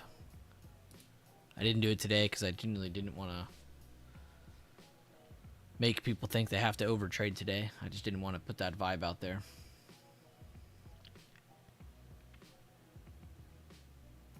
How was everyone's day though so far? It's been about an hour and a half from the open. A little bit, about an hour and a half since we started the stream. Pretty much started it right at open. But how was everyone's morning so far? It's been about 90 minutes of trading. How has your day fared? Have you been trading a lot? Have you been over trading? Have you just kind of sat on your hands and just kind of reviewed? What's everyone's day looking like? You don't really need to respond with green or red. I don't really care about that. I more mean your process. How are you doing today? I don't want people in here to think that you have to answer with, "Oh, I'm playing calls." Gotta go, B. Thanks for the stream. Thank you, Mojo, for being here. And good job on your membership that was gifted today. I'm very happy for you. Have a great day, man.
All right, I'm back.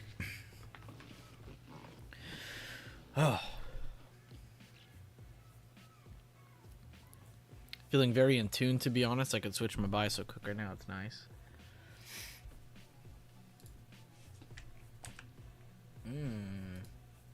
Oh, yeah, your BTD mention. I do remember that. Good looks, Jack. It feels nice to be in tune, man.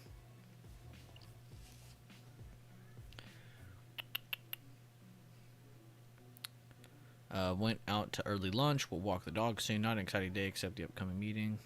Well, good luck at your meeting, Corey. Good job on your chill day. I like that. I like that, Prop Street. He said, just trying to build some consistency.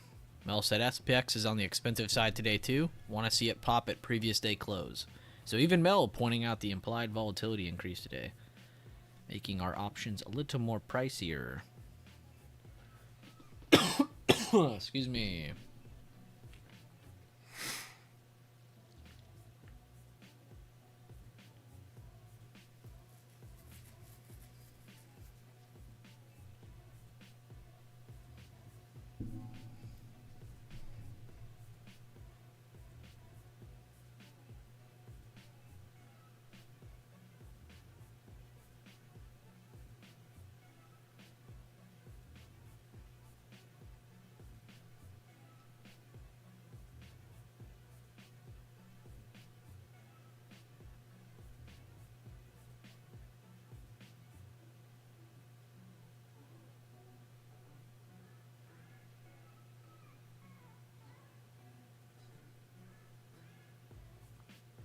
Yo, what's up with the shows, man? Anybody got any new shows for me to watch?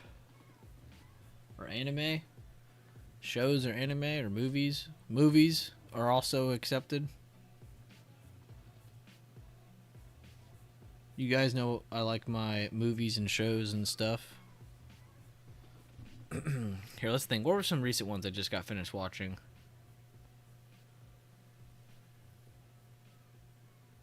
I want to watch The Gentleman Show on Netflix because the movie was really good and I heard the show's going to be amazing. That new Fallout show, if anybody cares about the Fallout games, they have a show that came out. It's actually really good. There's some pretty expensive actors in it, and it was by Amazon.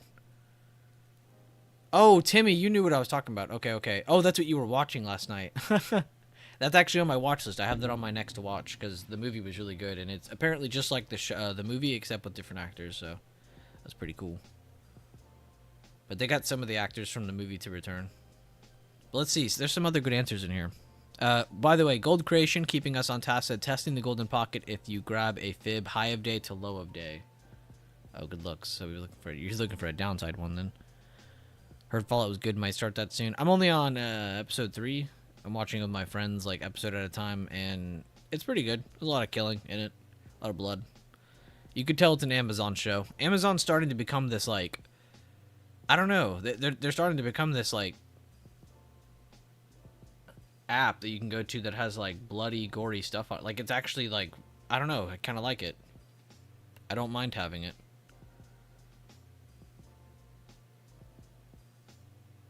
Solo Leveling. I have that on my watch list as well. That's something I want to watch next. Is it done? Like, is the first season out so I can start watching it? Because I'm not doing this episode per week thing. Please let me know if Solo Leveling is done.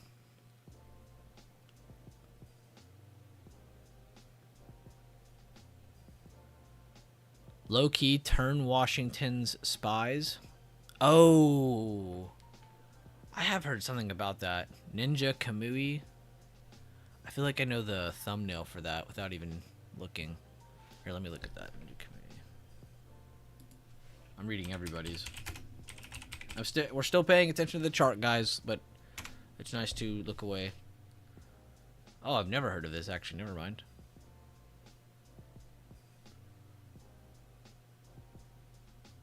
Huh. The first season is done. Looks like Big Rollout said that they left some stuff out, though. Read the manga first. Wait, blue version of Jujutsu Kaisen. What do you mean blue version? There's different versions?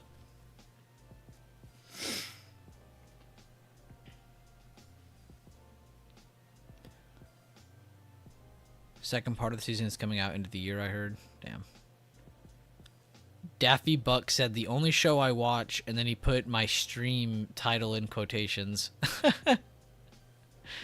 Alice in Borderland.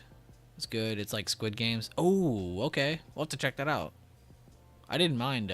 Blu-ray. My bad, Gold Creation. I was like, bro, if there's another version of that I haven't seen, tell me now. No, yeah.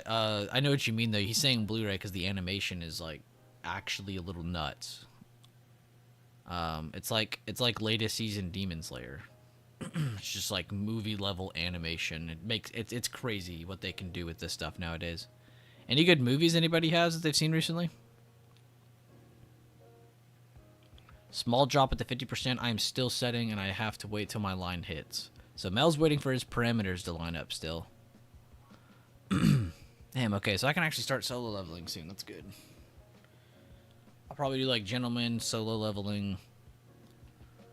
Right now I'm on my Shippuden rewatch. I haven't watched it since the first time a while ago, so I wanted to rewatch it. Good movies is kind of an oxymoron. Okay, Fool, watch your big brain for 5 seconds. Can you name a notable movie? I heard Killers of the Flower Moon was actually pretty good.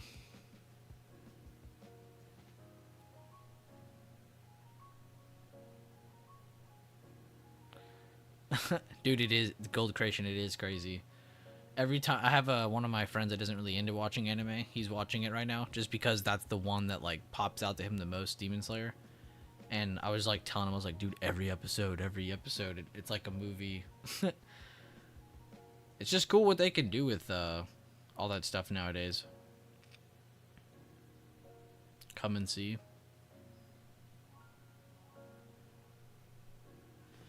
Alright guys, like I said, whenever Spy's boring, we need to probably go to IWM. I should have done that today. This was a cleaner BTD setup. It gave a higher low with the hammer.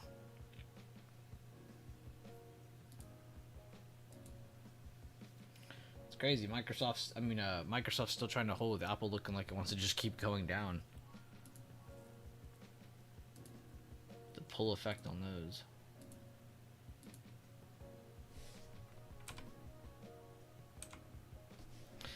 What does ADD say?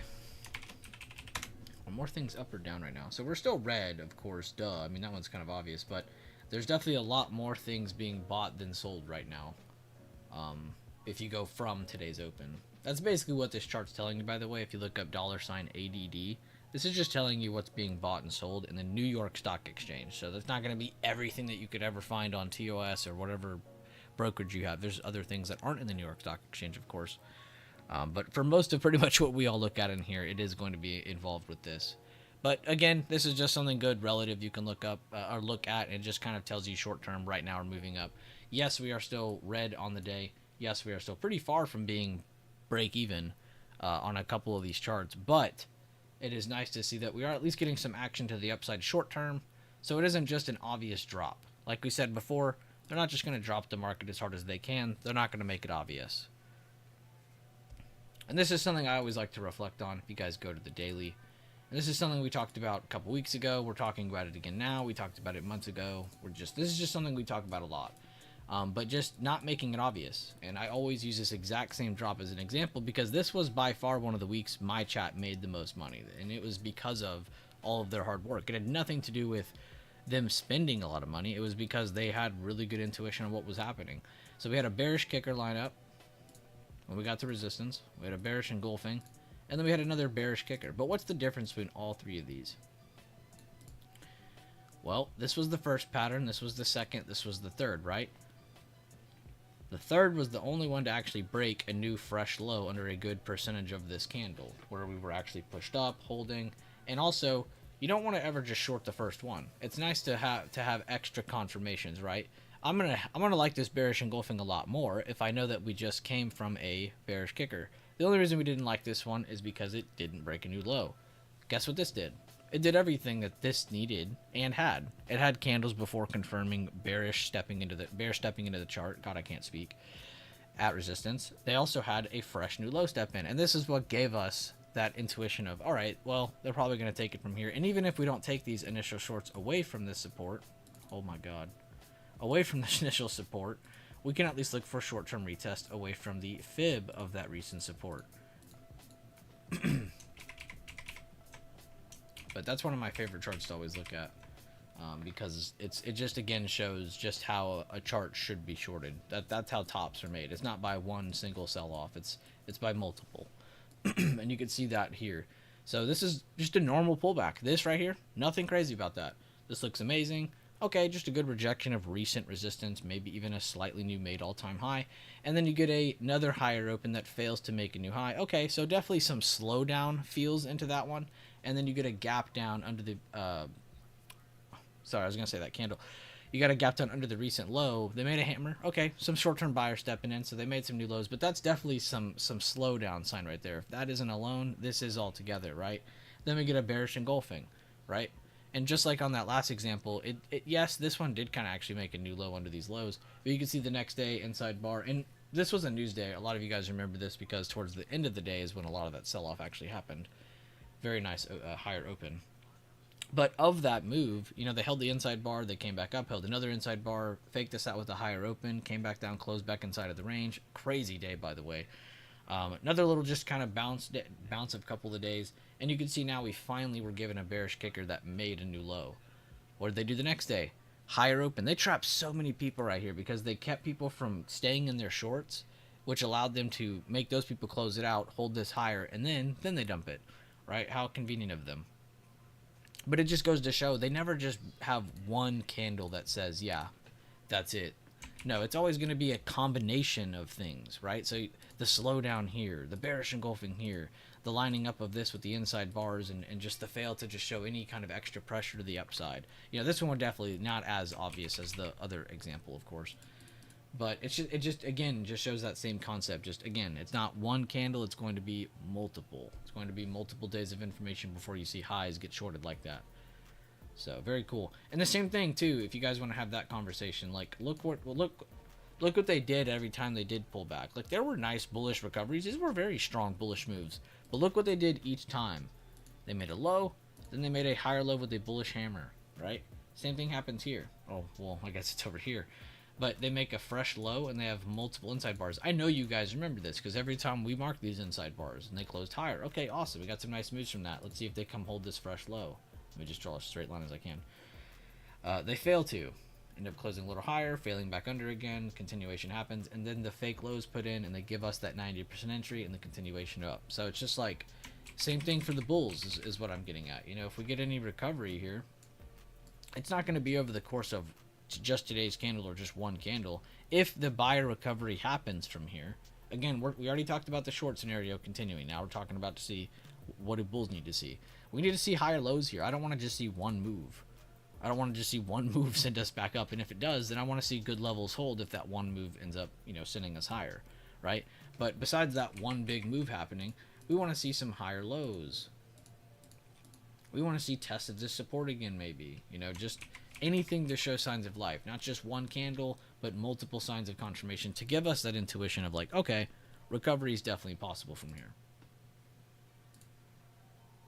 But that's all I wanted to talk about just for that, because this is something we've talked about a lot in the past and a little bit recently, and I just wanted to go over it again because I know we got a lot more newer viewers today and just all that kind of stuff. So this isn't news to us. This is something we've gone over a lot. But it's also just good to kind of repetitively think about, so when the time comes, you're actually like, okay, I should take a trade on this, or at least give yourself a mental rep or something so you can get some practice. PayPal is not struggling. Netflix, nice. Ooh, nice. Good job, PayPal.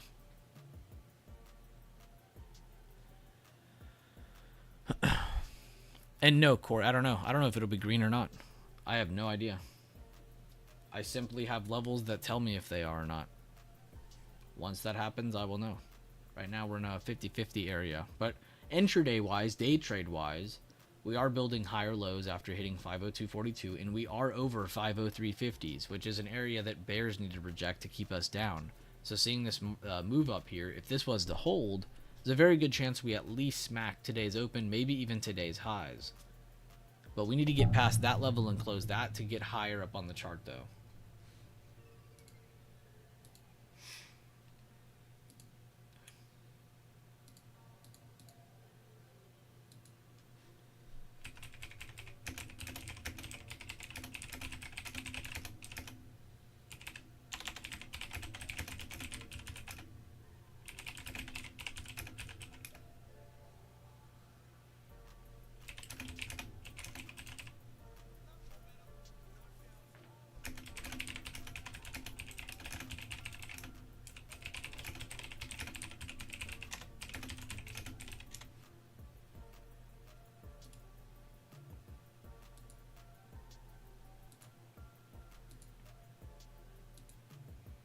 Oh, my bad, Valdora. I just saw your question. He said, when do you use a fib from top to bottom / bottom to top and then from low to center?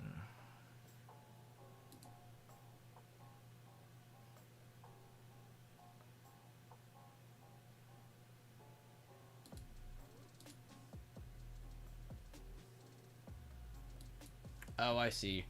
Valdora, man, this is gonna break your brain. I don't know if I want to do this yet. Valdora, let me know in the stream if you're mentally prepared.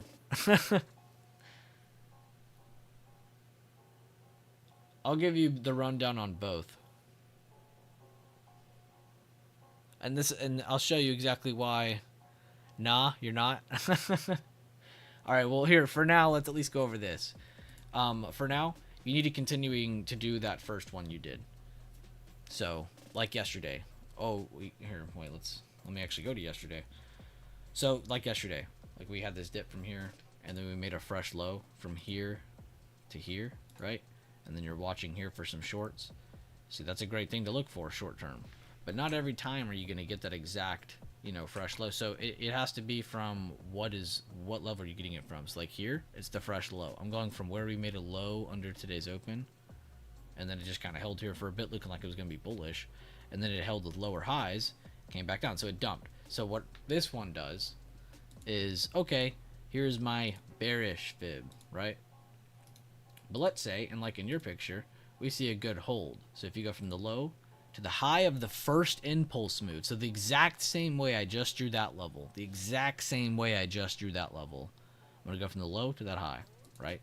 And technically, and this is why I said I don't know if you're mentally prepared, if you remove that one, now you have a bearish and a bullish fib of this candle, right? So from here, we see this is bearish, this is bullish. So I need to see a move over this to give me more bullish confirmation, because it is invalidating the bears.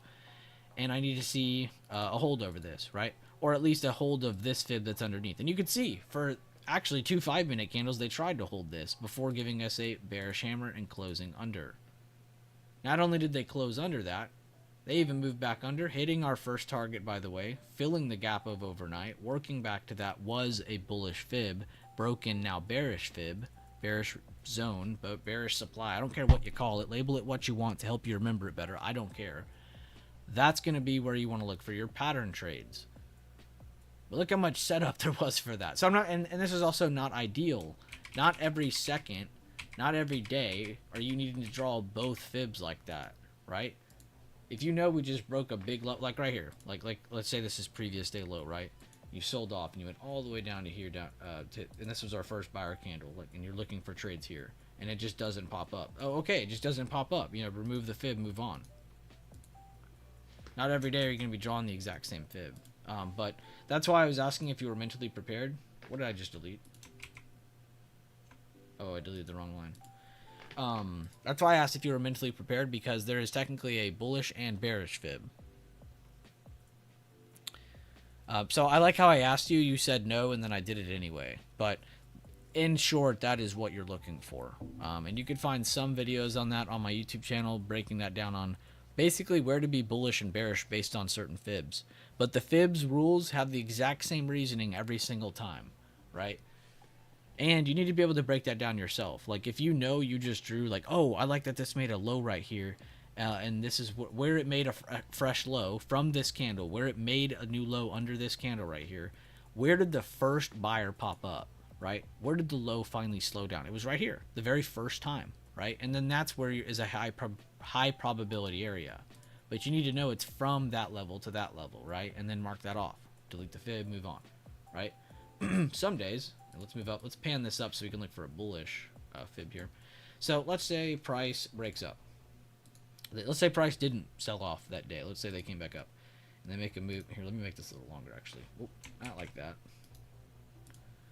They make a move up and they actually go smack this 516.78 level. Let's just say they perfectly go smack that, right? And then they slow down. Whether it's a high or low or selling off the rest of the day, we don't know, right? We have no idea yet. So we're going to go from the high of that, or even the open, whatever you want to do. I'd prefer the high because you want to do the fresh high, to that level. Where is our bullish fib now residing at? The 65%, which happens to perfect. I didn't mean to draw it like that, but 515.82, which is also the 65% fib, the fullest extent of our golden pocket, up to the 50%, right? The control point. So we're looking for that area to hold. If it does, then we know we have a midterm retest or good bullish short-term confirmation, right? What happens if they break that? Well, it invalidates it short-term. We get a retest away from it. Well, now that further invalidates it. Now we're definitely looking for more pullback, right? Also creating more liquidation during all that process. But that's another conversation. But hopefully that's helpful to you. Hopefully that's helpful to some of the people in here who are a little more invested in reading Fibonacci a little more. It can definitely be a very good, useful tool for price action traders. But please use it as a directional tool, not, you know, it's not going to save you from making a big loss or a big gain on a trade. It's not like that. But it definitely will line up very high probability opportunities for trades like that. You know, everybody likes to gawk at the big gains in chat sometimes, but a lot of you guys are ignoring the fact that the process a lot of the time starts with just, again, patterns with positioning. Where are people getting this positioning? At good levels, at good fibs, just as I explained. Those fibs are what good traders look for. AMD is above previous day high. Good call out. My bad, Daffy, but he said 20 cents away from previous day close. Good updates in the YouTube chat. I guess it doesn't suck as bad if I don't call all of your call outs out in the stream because they're on the screen now.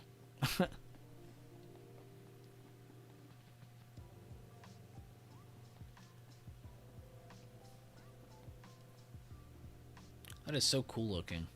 We should have done this way before.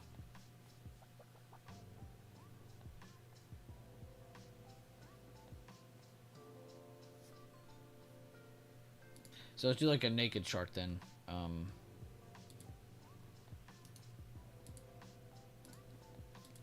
Let's do a naked chart. So of the recent drop, there's your fib.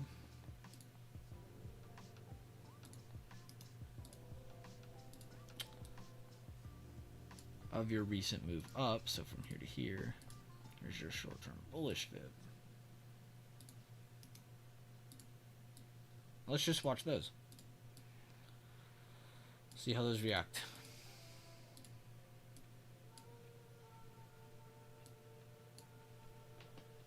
They're already rejecting away from here, which is what Mel called out as this.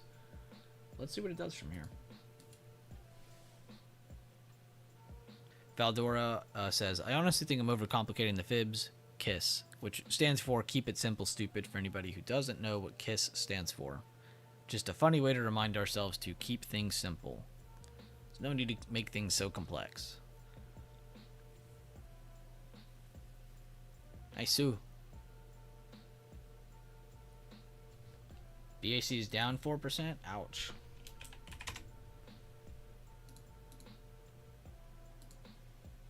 Ouch. How are the other banks faring? Ooh, JPM down. Berkshire Hathaway down. And I really don't care about the other banks.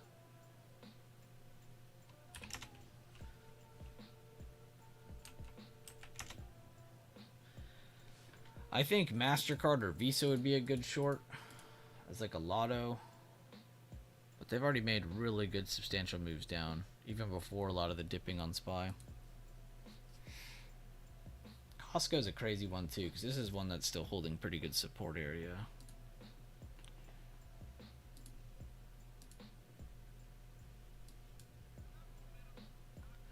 The 10-year bond or future, sorry, looks like as long as it's holding this area, it does look like it's going to try to work up more, which would definitely hurt the equity markets, which is basically what we're looking at right here. Besides, of course, the dollar and these other two tickers down here, but we'll see.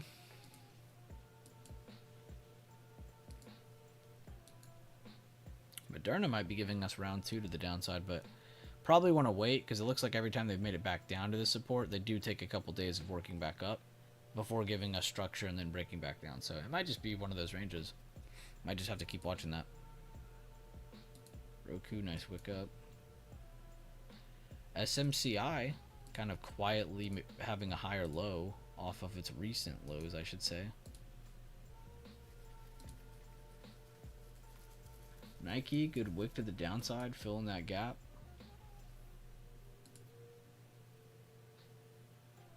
I guess I should say wick to the upside. Cleveland Cliffs. Ooh, nice little hammer.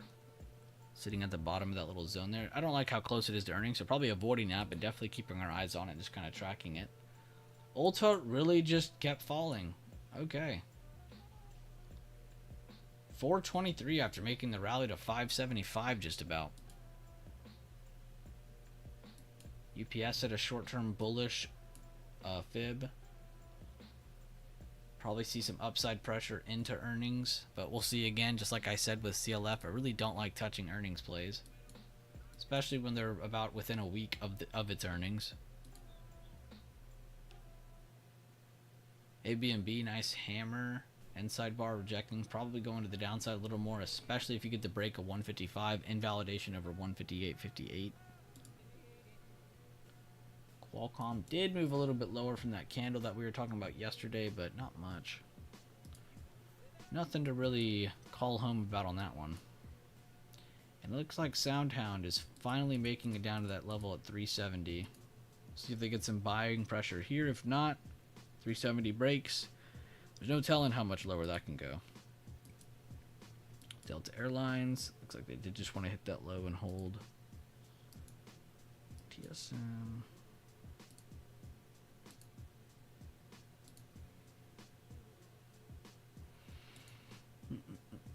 Damn, coin.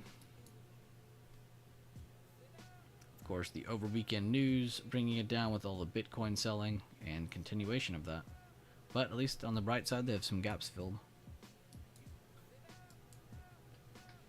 SoFi holding very well, despite its sector being down pretty harshly.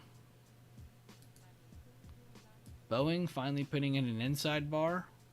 Will it get any buying pressure to follow after before earnings? We shall see. Unity. Sitting at historical lows. I don't think I have a chart for this. Oh, yes I do. Just kidding. Alright, let's go back to SPY and watch a bunch of amazing price action. Quotation, quotation. Whoa, whoa, whoa, whoa. Almost just messed up my screen. That would have been horrible. 5-minute SPY looks very interesting. Hanging Man at the 0.618 fib. I will catch you all later, fam. Taking the wife to lunch. See you later, Daffy. Have fun, man. Rivian is up 4.64% with oil prices possibly. That's crazy. I know some of the EVs that haven't been talked about the past couple months are actually holding up pretty well. There's a couple other ones I don't remember the names of, but Rivian is one of those. Rivian Jeeps look nice, better than the Ford Explorer, same price as the Ford Explorer. Yeah, Rivians don't look bad. I mean, I don't know why some people hate on some of the looks of EV. Some EV vehicles do look pretty ugly though. But no, I like the looks of Rivians. They're not bad.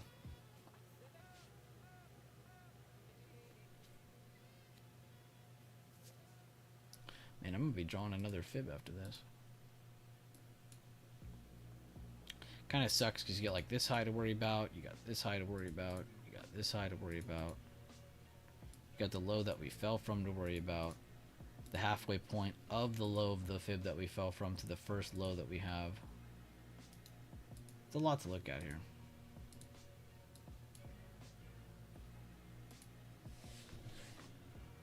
We shall see.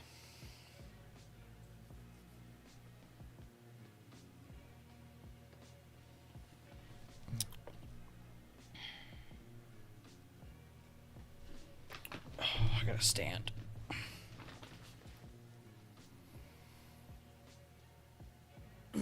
Be sure to drop a like on the stream if you haven't already. Definitely stand up right now if you've been sitting the whole damn time. It's been 2 hours since the open, so get your ass up. Stand, get the blood flowing a little bit. Hydrate if you got some water, drink some water. Don't sit there with a cotton mouth. Don't be like me and lose your voice after 2 streams every week.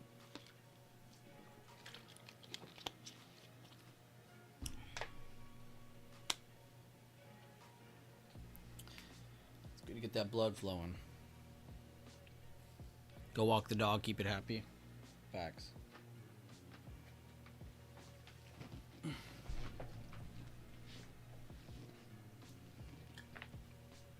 We are pro animals around here. I can't believe I just obeyed you. Well, you stood up and everything? Good stuff. That is good. I was going to say, Valdora, that was a good question you asked about the fibs, by the way.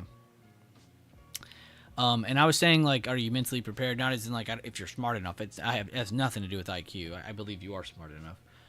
But it is just a little deeper, you know? It's like getting the levels, learning the entry types. That's like level 1. That's like the surface, right? And then, like, going deeper, you know, order of operations, the staircase method. You know, these are all, like, level 2. And then I would say even deeper than that is when people start asking about the halfway point, the golden pocket, the fibs. I feel like that's when you really understand that somebody is at another level of their trading now. So it's good you're kind of peeping in that direction, because that's a good thing. You want to understand true direction, and I think a lot of people understand me incorrectly. Like, I don't mean like these fibs are all true. They're absolute. Like, every time they hit this, they will always do this. Like, it's not always going to work. Every time it closes over the golden pocket, it's going to do this. Like, it's different every time. But it's a calculated game plan in front of you, and that's how our system works. You know, so fibs work with it very well, and the way that we draw them, it works very well. Like, exactly, nothing is absolute. There is nothing that works perfectly in the market, but it works with our system, so we definitely enjoy it. And it's just another thing of, like, price history. Like, I think we all keep calling it price action, and we're like, I'm just watching price action. And yes, that's true. But in reality, we're really just tracking price history. And then we have old price history, recent price history, and then we have our intraday price history, our drawing our fibs, our zones, all that stuff, and really just kind of navigating it. That's really all we're doing. But at least it's a set system, you know. And I really like the fibs for that exact reason, because when you draw a fib, like right here, like if I draw a fib from here to here, and I'm like, I'm gonna buy as long as it's holding this. If it breaks this, I'm gonna wait. If it breaks this, I'm shorting it, you know. So kind of giving yourself a no trade area, giving yourself a bullish area and a bearish area. Just that, like, concept alone, I feel like is very helpful to people. And look how well we drew our zones, what, a few moments ago now. Look how well they've rejected it, retaken it, built a higher low, and they're working back over it. Now let's go see if they work towards 505.28. And of course, if anybody wants, we can go back to our normal chart and look at that stuff too. I was just trying to have some fun and look at some recent drawings and just look at some very, very, very basic information. Just kind of show off some of the fib stuff. What kind of dog do you have? I believe she is a... What are you, Faith? I think she's an American Bulldog. I'm not sure. I really don't remember. She's a big wuss, though, is what she is. Thought it was cool after I got done with course 1. How was the course? Anybody in here? If you guys have taken the first or second course, how has that been? Also in the Lifetime group, we did a sorry, I'm brain farting. We did a Lifetime stream where we went through the first course all in one day, and then the second day we went through the second course, and those are both recorded and pinned in the part of the Discord for the Lifetime members, for anybody who's in there. Turns and asks the dog, love it. Fib works with day trading 90%, but for today, trend is reversing, so it can work 100%. She's the good kind of dog. Got a golden retriever, big softy. Oh, dude, golden retrievers are so awesome. I feel like I was always at like friends' houses when I was younger, and I felt like every friend I had like a golden retriever, and they were always the coolest dogs. They could knock you over. Nike is flying. Oh my god, you are not kidding. I mean, I didn't take you as a joking person, but it's just, you know, hearing Nike flying, it's like, okay, quit messing with me. Damn, that's actually a nice look.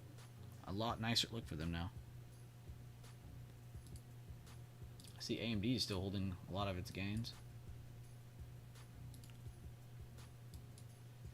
It just feels like we're propped up. I don't know, like it feels like we're propped up for like very, very, very, very, very short-term upside or more downside. Like it doesn't feel anything more substantial than that yet. I know we have more news to happen the rest of today, but and the rest of the week, but still, just the way the price action's been moving this week, that's what it feels like. Like very short-term upside is coming, or just more downside after we do get that short-term upside. I don't like nothing looks like it's holding super strong for bulls yet. They're at a good area though. It's a good sign to see them try to hold 503.50 from this chart. It's a good sign to see them try to hold this. So I'll give them that. And I guess this is the chart we should be focused on today. The bigger time frame chart, because we really do need to see, do they put in higher lows while they're holding 503.50, or do they just lazily hold this and it's all kind of a trend? So that'll be more important. Oh yeah, that Discord channel, yeah. And you could see, though, I still implemented a lot of the information there as best as I could. So it's almost as good as doing it on the website. Bought BB Course 2, loved it. After Course 2 and some psych mindset changes, I now feel confident I can be profitable. And it's not even about trying to be profitable. Like, remember, that's not what we teach here. It's all about structure and stability, right?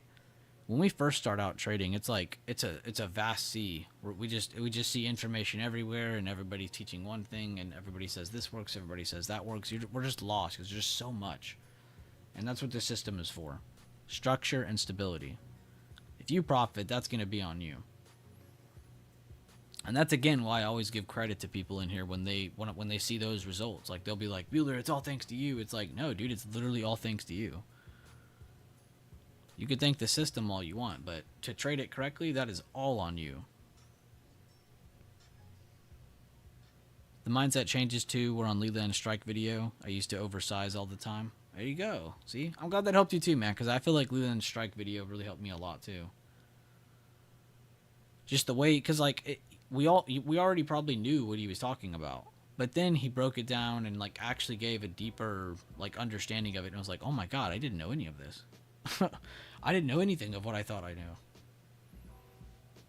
It was just really nice hearing it that way.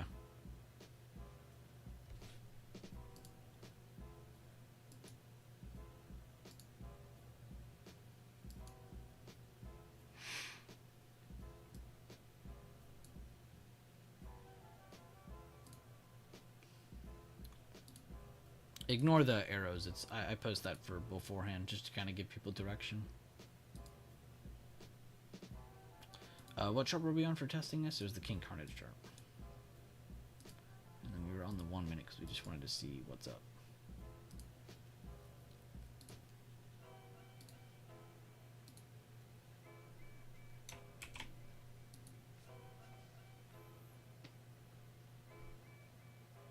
He did it so we didn't have to. He did, man. I appreciate Leland for that. I've always said it too when I was hyping up BB Course 2. That was the video I think I've hyped up the most. And it's really not hype. That video is still honestly kind of slept on. It's crazy how many people still didn't watch that even after buying the BB course. There's people out there that bought that course and didn't watch that video. Or study it at least. That's crazy to me. I literally put it at the top of the course for a reason. It wasn't to hype it up. It wasn't because I think Leland's cool. That's literally Nothing to do with that. Like it's because I truly believe that information was helpful to me, and I believe it'll be helpful to other people.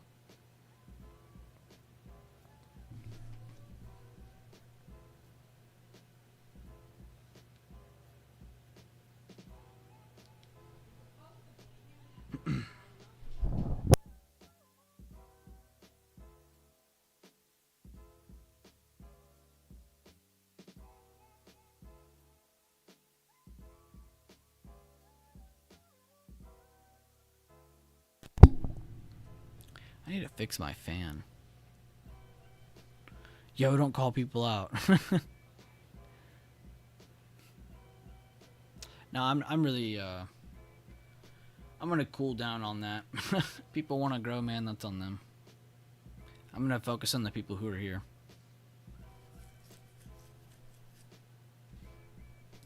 My bad. I'll go to that chart. Previous day close. Let me go to the 5 minute and see.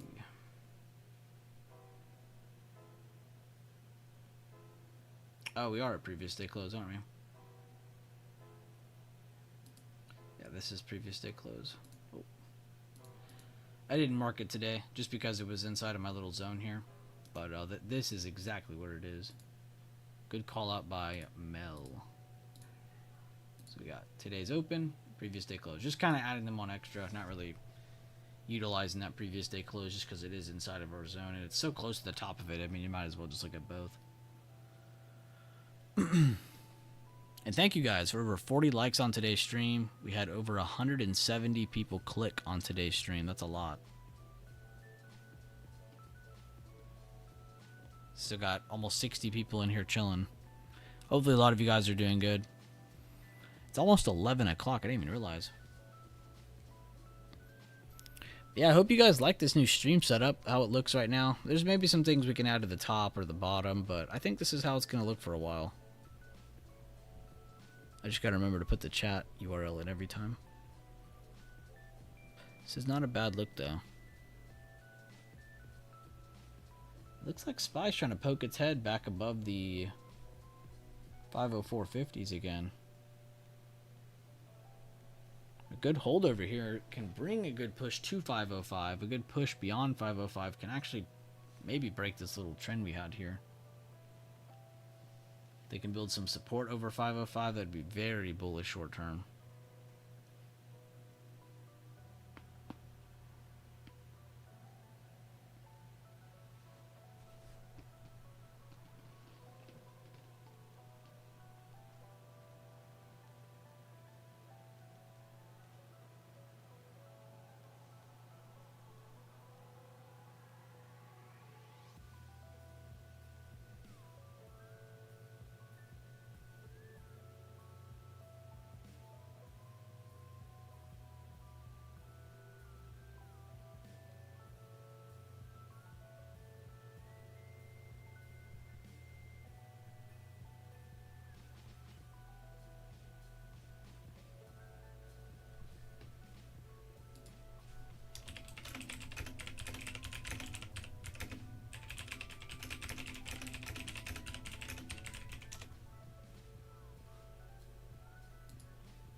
I just saw what Jack tagged you with.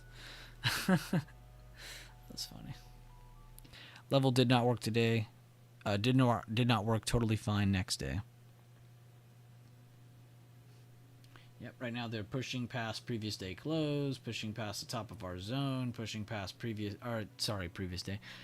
Current day open. We have current day high in the way, and then it's clear skies. Like I said, any push beyond 404.50s and push beyond 505, if any retest hold this area or just good support is made, this could be a very good spot for more bulls to step in, but watch out for potential rejection still. This would be the perfect spot to be rejected. We shall see. Big control pivot area right here.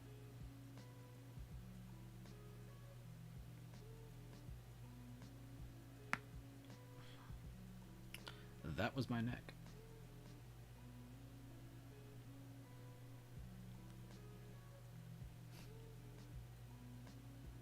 We'll hit my stop on SPY. It's okay. Yeah, I mean, that's good. It's good you guys have stops. You don't want to be delusional and just hold it all the time.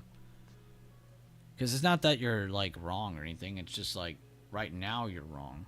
You know, you might not be wrong over the next couple days. You might be right on it coming down more. It just might not be right now. But right now they're giving us a very massive candle. And the reason, does anybody, before I answer this, does anybody want to answer why this candle is so big? If anybody would like to discuss that, we can.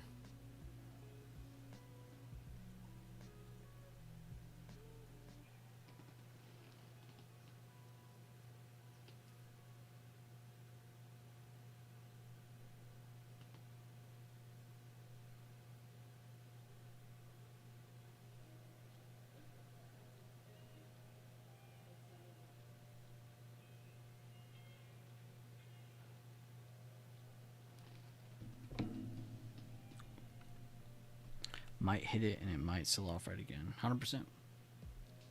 I'm not sure. Please explain. So the reason, and this is a big thing with our system especially, but the reason you have such a large candle here, it's not just buyers. But what else do we get here? With a mix of buyers, you get the mix of people who are also closing shorts, creating liquidation for upside potential. So you have a mix of people buying, thinking it's going to keep going up, mixed in with people having to close their positions because they thought it was going to go down. And that's why at this exact spot, you're getting a big candle, because we're around so many crucial areas that not just us, but other people are also going to be watching. We have the previous day close, the current day open, the was at the time current day high, which that's probably what a lot of them were watching. Was the current day high, which at the time was this top of this wick right here. Perfect spot for them to fake it. But it's just because big buyer push above important area. That's as simple as it can be explained. Which a lot of the time is why you see your big candles on certain parts of the chart, but it won't always be the case. But most of the time that is the case. It's the mix of people being liquidated as well as people buying into the position.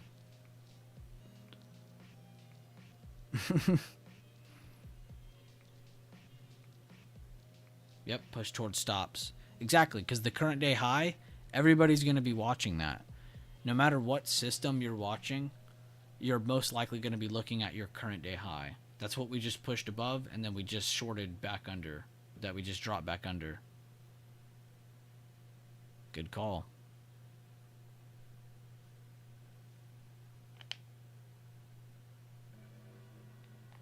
Now let's see if they hold 40, or sorry, I keep saying 40. If they hold 504.50 and 504.94, this will most likely continue higher from here. If this cracks under 504.50s, there's a good chance that this can dissipate out to 503.50, which will probably take a lot more time to range trade right here and then work back up.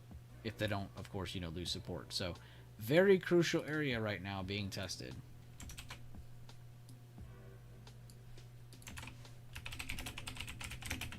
Damn, I just saw what you posted, Rambo. The pressure is on posting this, I guess. Let's delete that, and then we'll come back to price level tool.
Yo, is it your? It's really your birthday today, Rambo?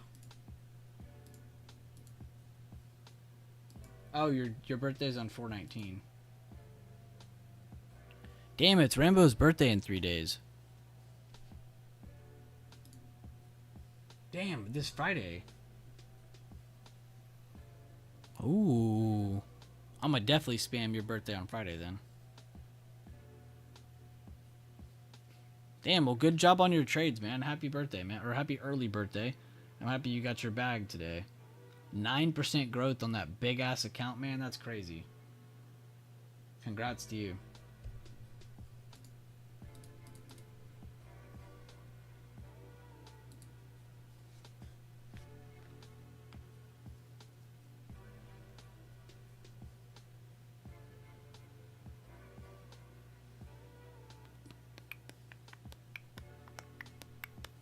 Good call, Corey Thompson. And that's a really big reason why I love to plan for both sides. It's not necessarily to be right. You know, it's not like, oh, if it does this, then I'll be right. If it does this, I'll be right. It's like, no, because I want to know when I'm wrong. You know? It's good to know when a bull is wrong. It's good to know when the bear is wrong. It's not necessarily like you or me. You know? It's good to just call it out and then know it ahead of time. Therefore, when we see it again, we have a little bit better intuition looking at it. That muscle memory will keep stacking up over time.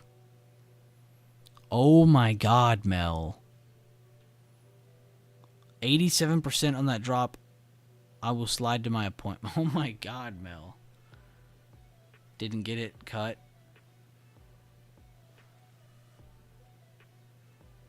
Feeling the move, that was a quick one. Entered calls at the 504 break, but got stopped out aggressively. Hey, it happens. It was good higher lows. They were holding a good part of the previous day low. They were holding good levels. I think the only thing I don't like is that it was just one candle on its own that closed over everything. On SPY at least. But it was really nice seeing that big push.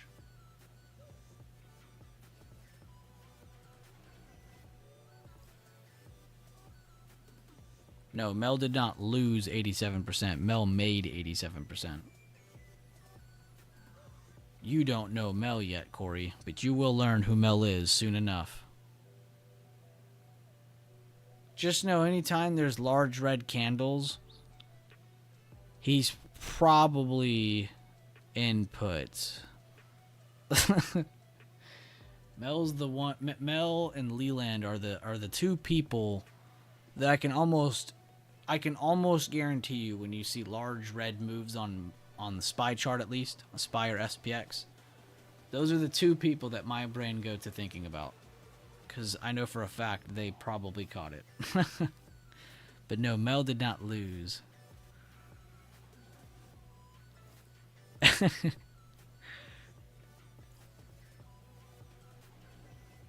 Damn, Leland only got 65%. What a loser, bro. Joking, of course. Leland is the true mastermind.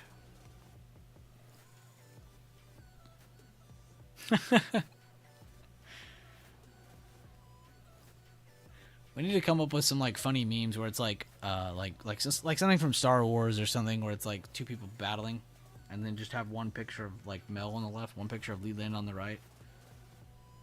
It's just two percentages of puts going at it. Sinful made 3M.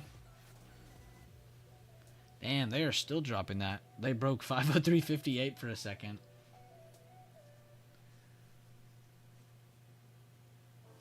Sinful said on calls though.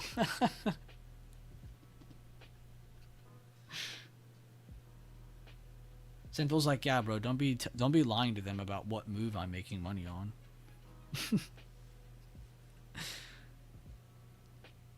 Stonks only go up.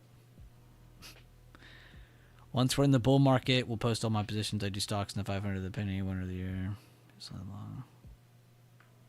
Mel pressing the sell buttons, LOL. Leland saying, keep going. See, the bears in my chat are so bearish, and you won't see this across most of the internet. See, bears on the internet, big difference. All they want to see is drop, right? And that makes sense. I mean, bears love to see blood. I get it, right? But The true bears love seeing upside. Do you know why?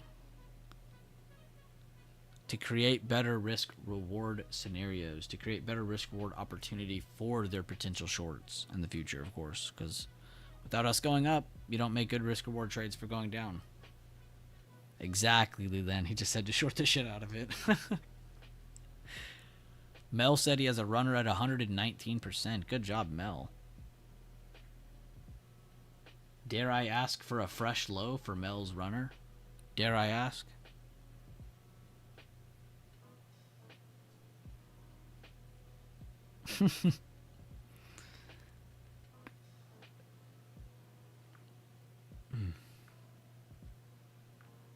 All out done. Good stuff, Mel. Not too shabby for a day like today, Mel.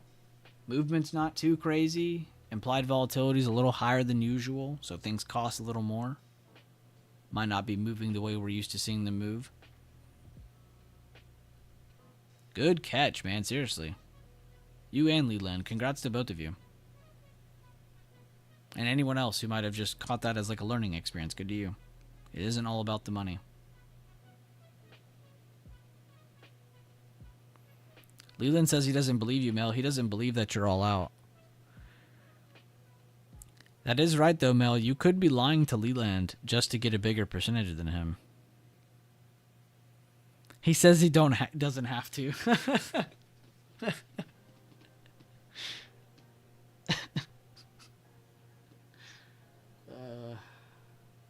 Too funny. He said, no, I did. Okay, now I believe him. He made funny.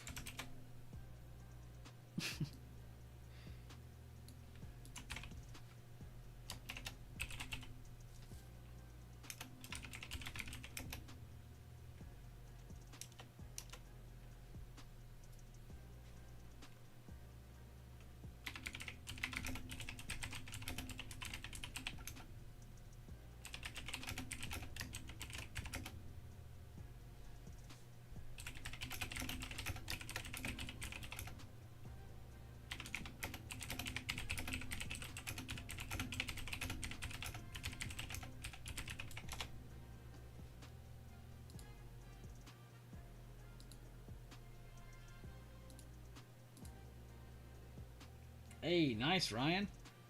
I just saw what you and D-Touch were going over in Lifetime.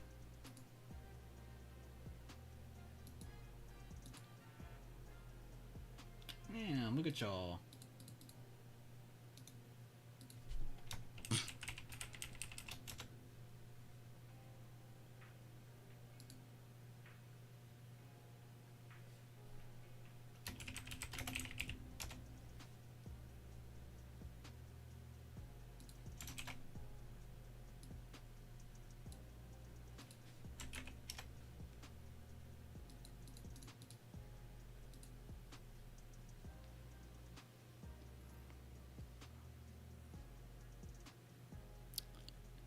And yo, say Mel loses, totally right. I lose every day. I think Sinful has us all beat. Oh, easily. By far.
You'll get there one day, champ. God, that's the first thing I came back to read.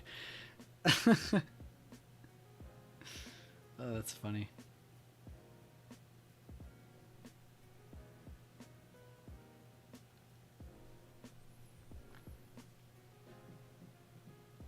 Got beat up today. Couldn't get a good feel. Shame. Shame. Shame. Shame. No. No, Carter, just get some good review. Get a good break away from the charts today. Get back in tune tomorrow. Or tonight, you know. Maybe look at a couple things. Get your chart ready. And then in the morning, go be ready. Think about some of the things we talked about today, too. You know, just because of the amount of movement yesterday, it just kind of lowers the probability of things. I'm not saying you won't find good trade. You can still find great trades on days like today. I'm not saying you can't. It just lowers it a little bit. So it's just good to be more aware, more on caution mode than anything.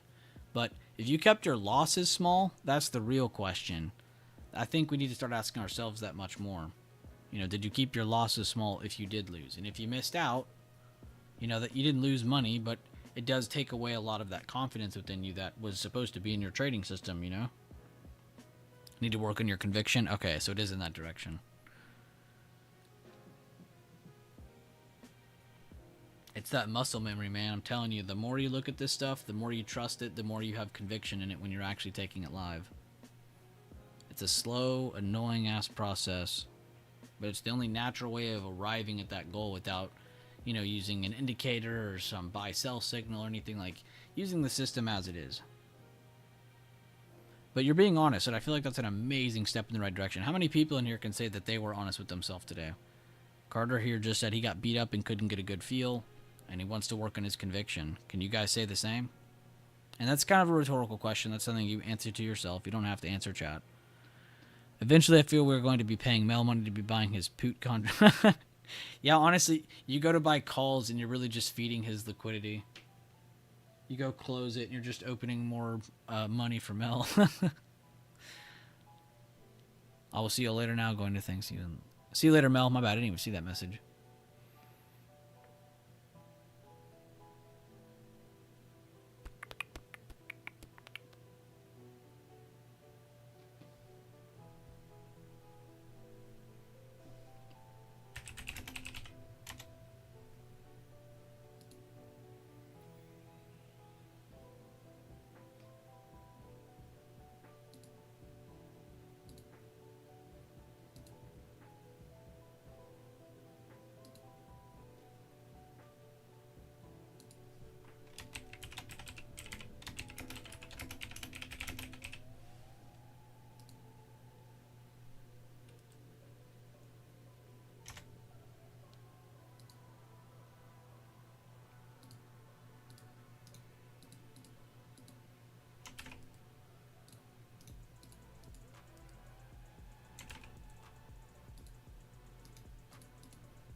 Drop for me, please. That's not a good message to see. I love the laughing emoji followed behind, though. Keep your risk on, John Moss. Keep your plan tight. Absolutely, I did the same. Didn't make the best trades, then started chasing. Realized my issues and done for the day. Good job, Chuck.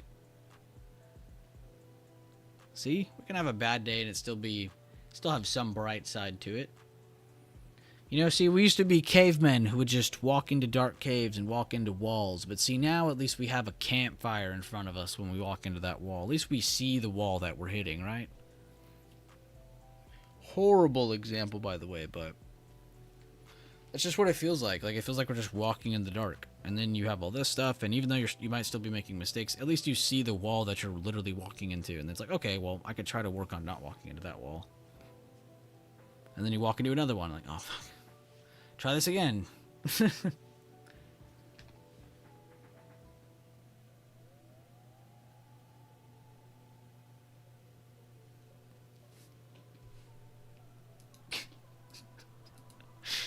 Oh, sinful, that message got me.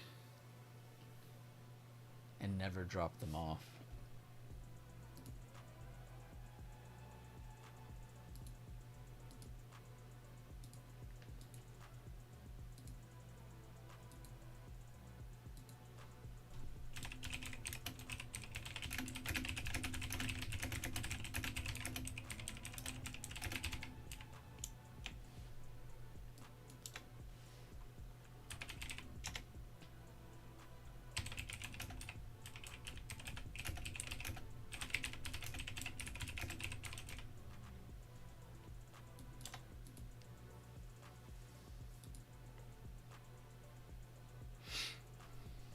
How was today's stream, by the way? I haven't even asked.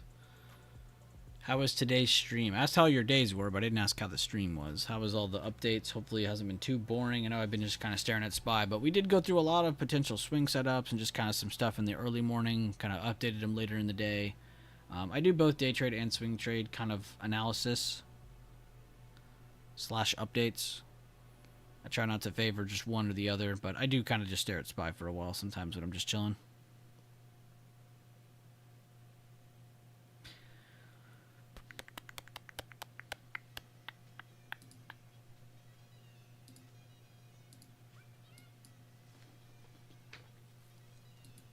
I would have liked a cleaner opportunity on this, but I should have been better prepared for something here on the intraday time frames.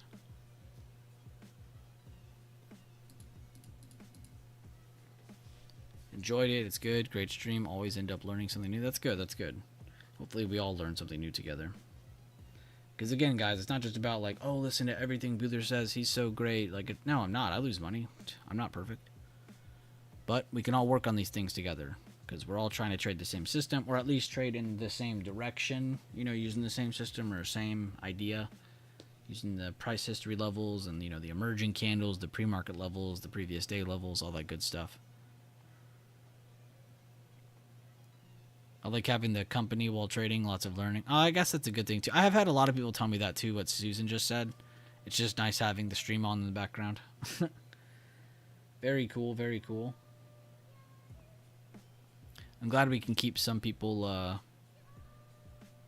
not as lonely, because it is definitely awesome to just kind of have something to go off of. It definitely sucks sitting here in silence, I will say that.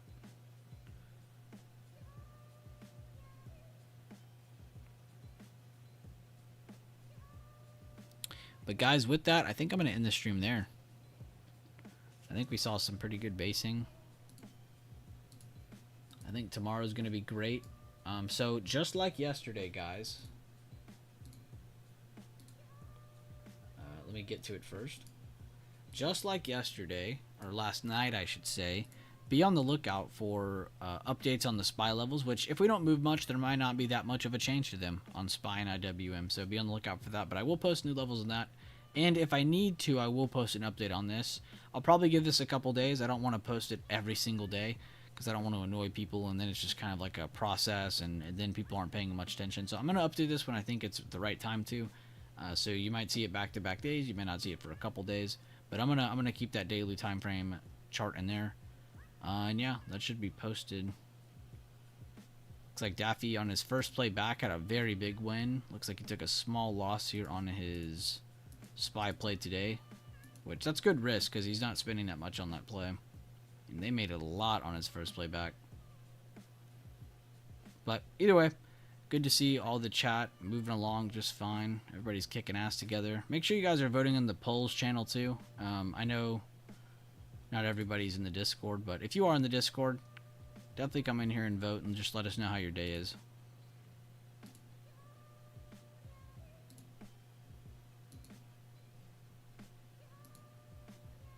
There's also been some amazing charts in here recently. I haven't been able to check as much recently because I focus on mine, but a lot of the guys in here have been posting very similar game plans to mine, if not more accurate, which is a good sign. I know Eric is a big on this, Sandollar is big on this, and D-Touch. These are 3 people that I always think of too.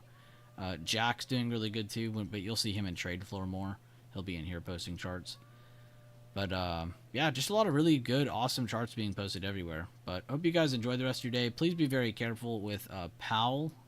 I'll pull that up right now so you can see what time that's at.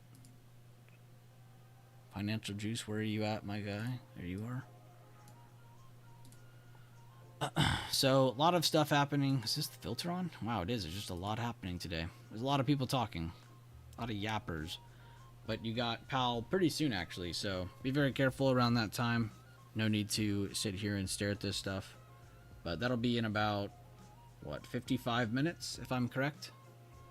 Yeah, 40, 55. Yeah, 55 minutes. So, in 55 minutes, he'll be speaking. So, be very careful. I will see you guys later on, though. Thank you guys again for the stream. Love each and every one of you. Thank you guys for basically hitting 50 likes on today's stream. We had almost 200 people click today's stream. That's crazy. Awesome updates. Hope you guys like the new template on the stream, seeing the chat and stuff.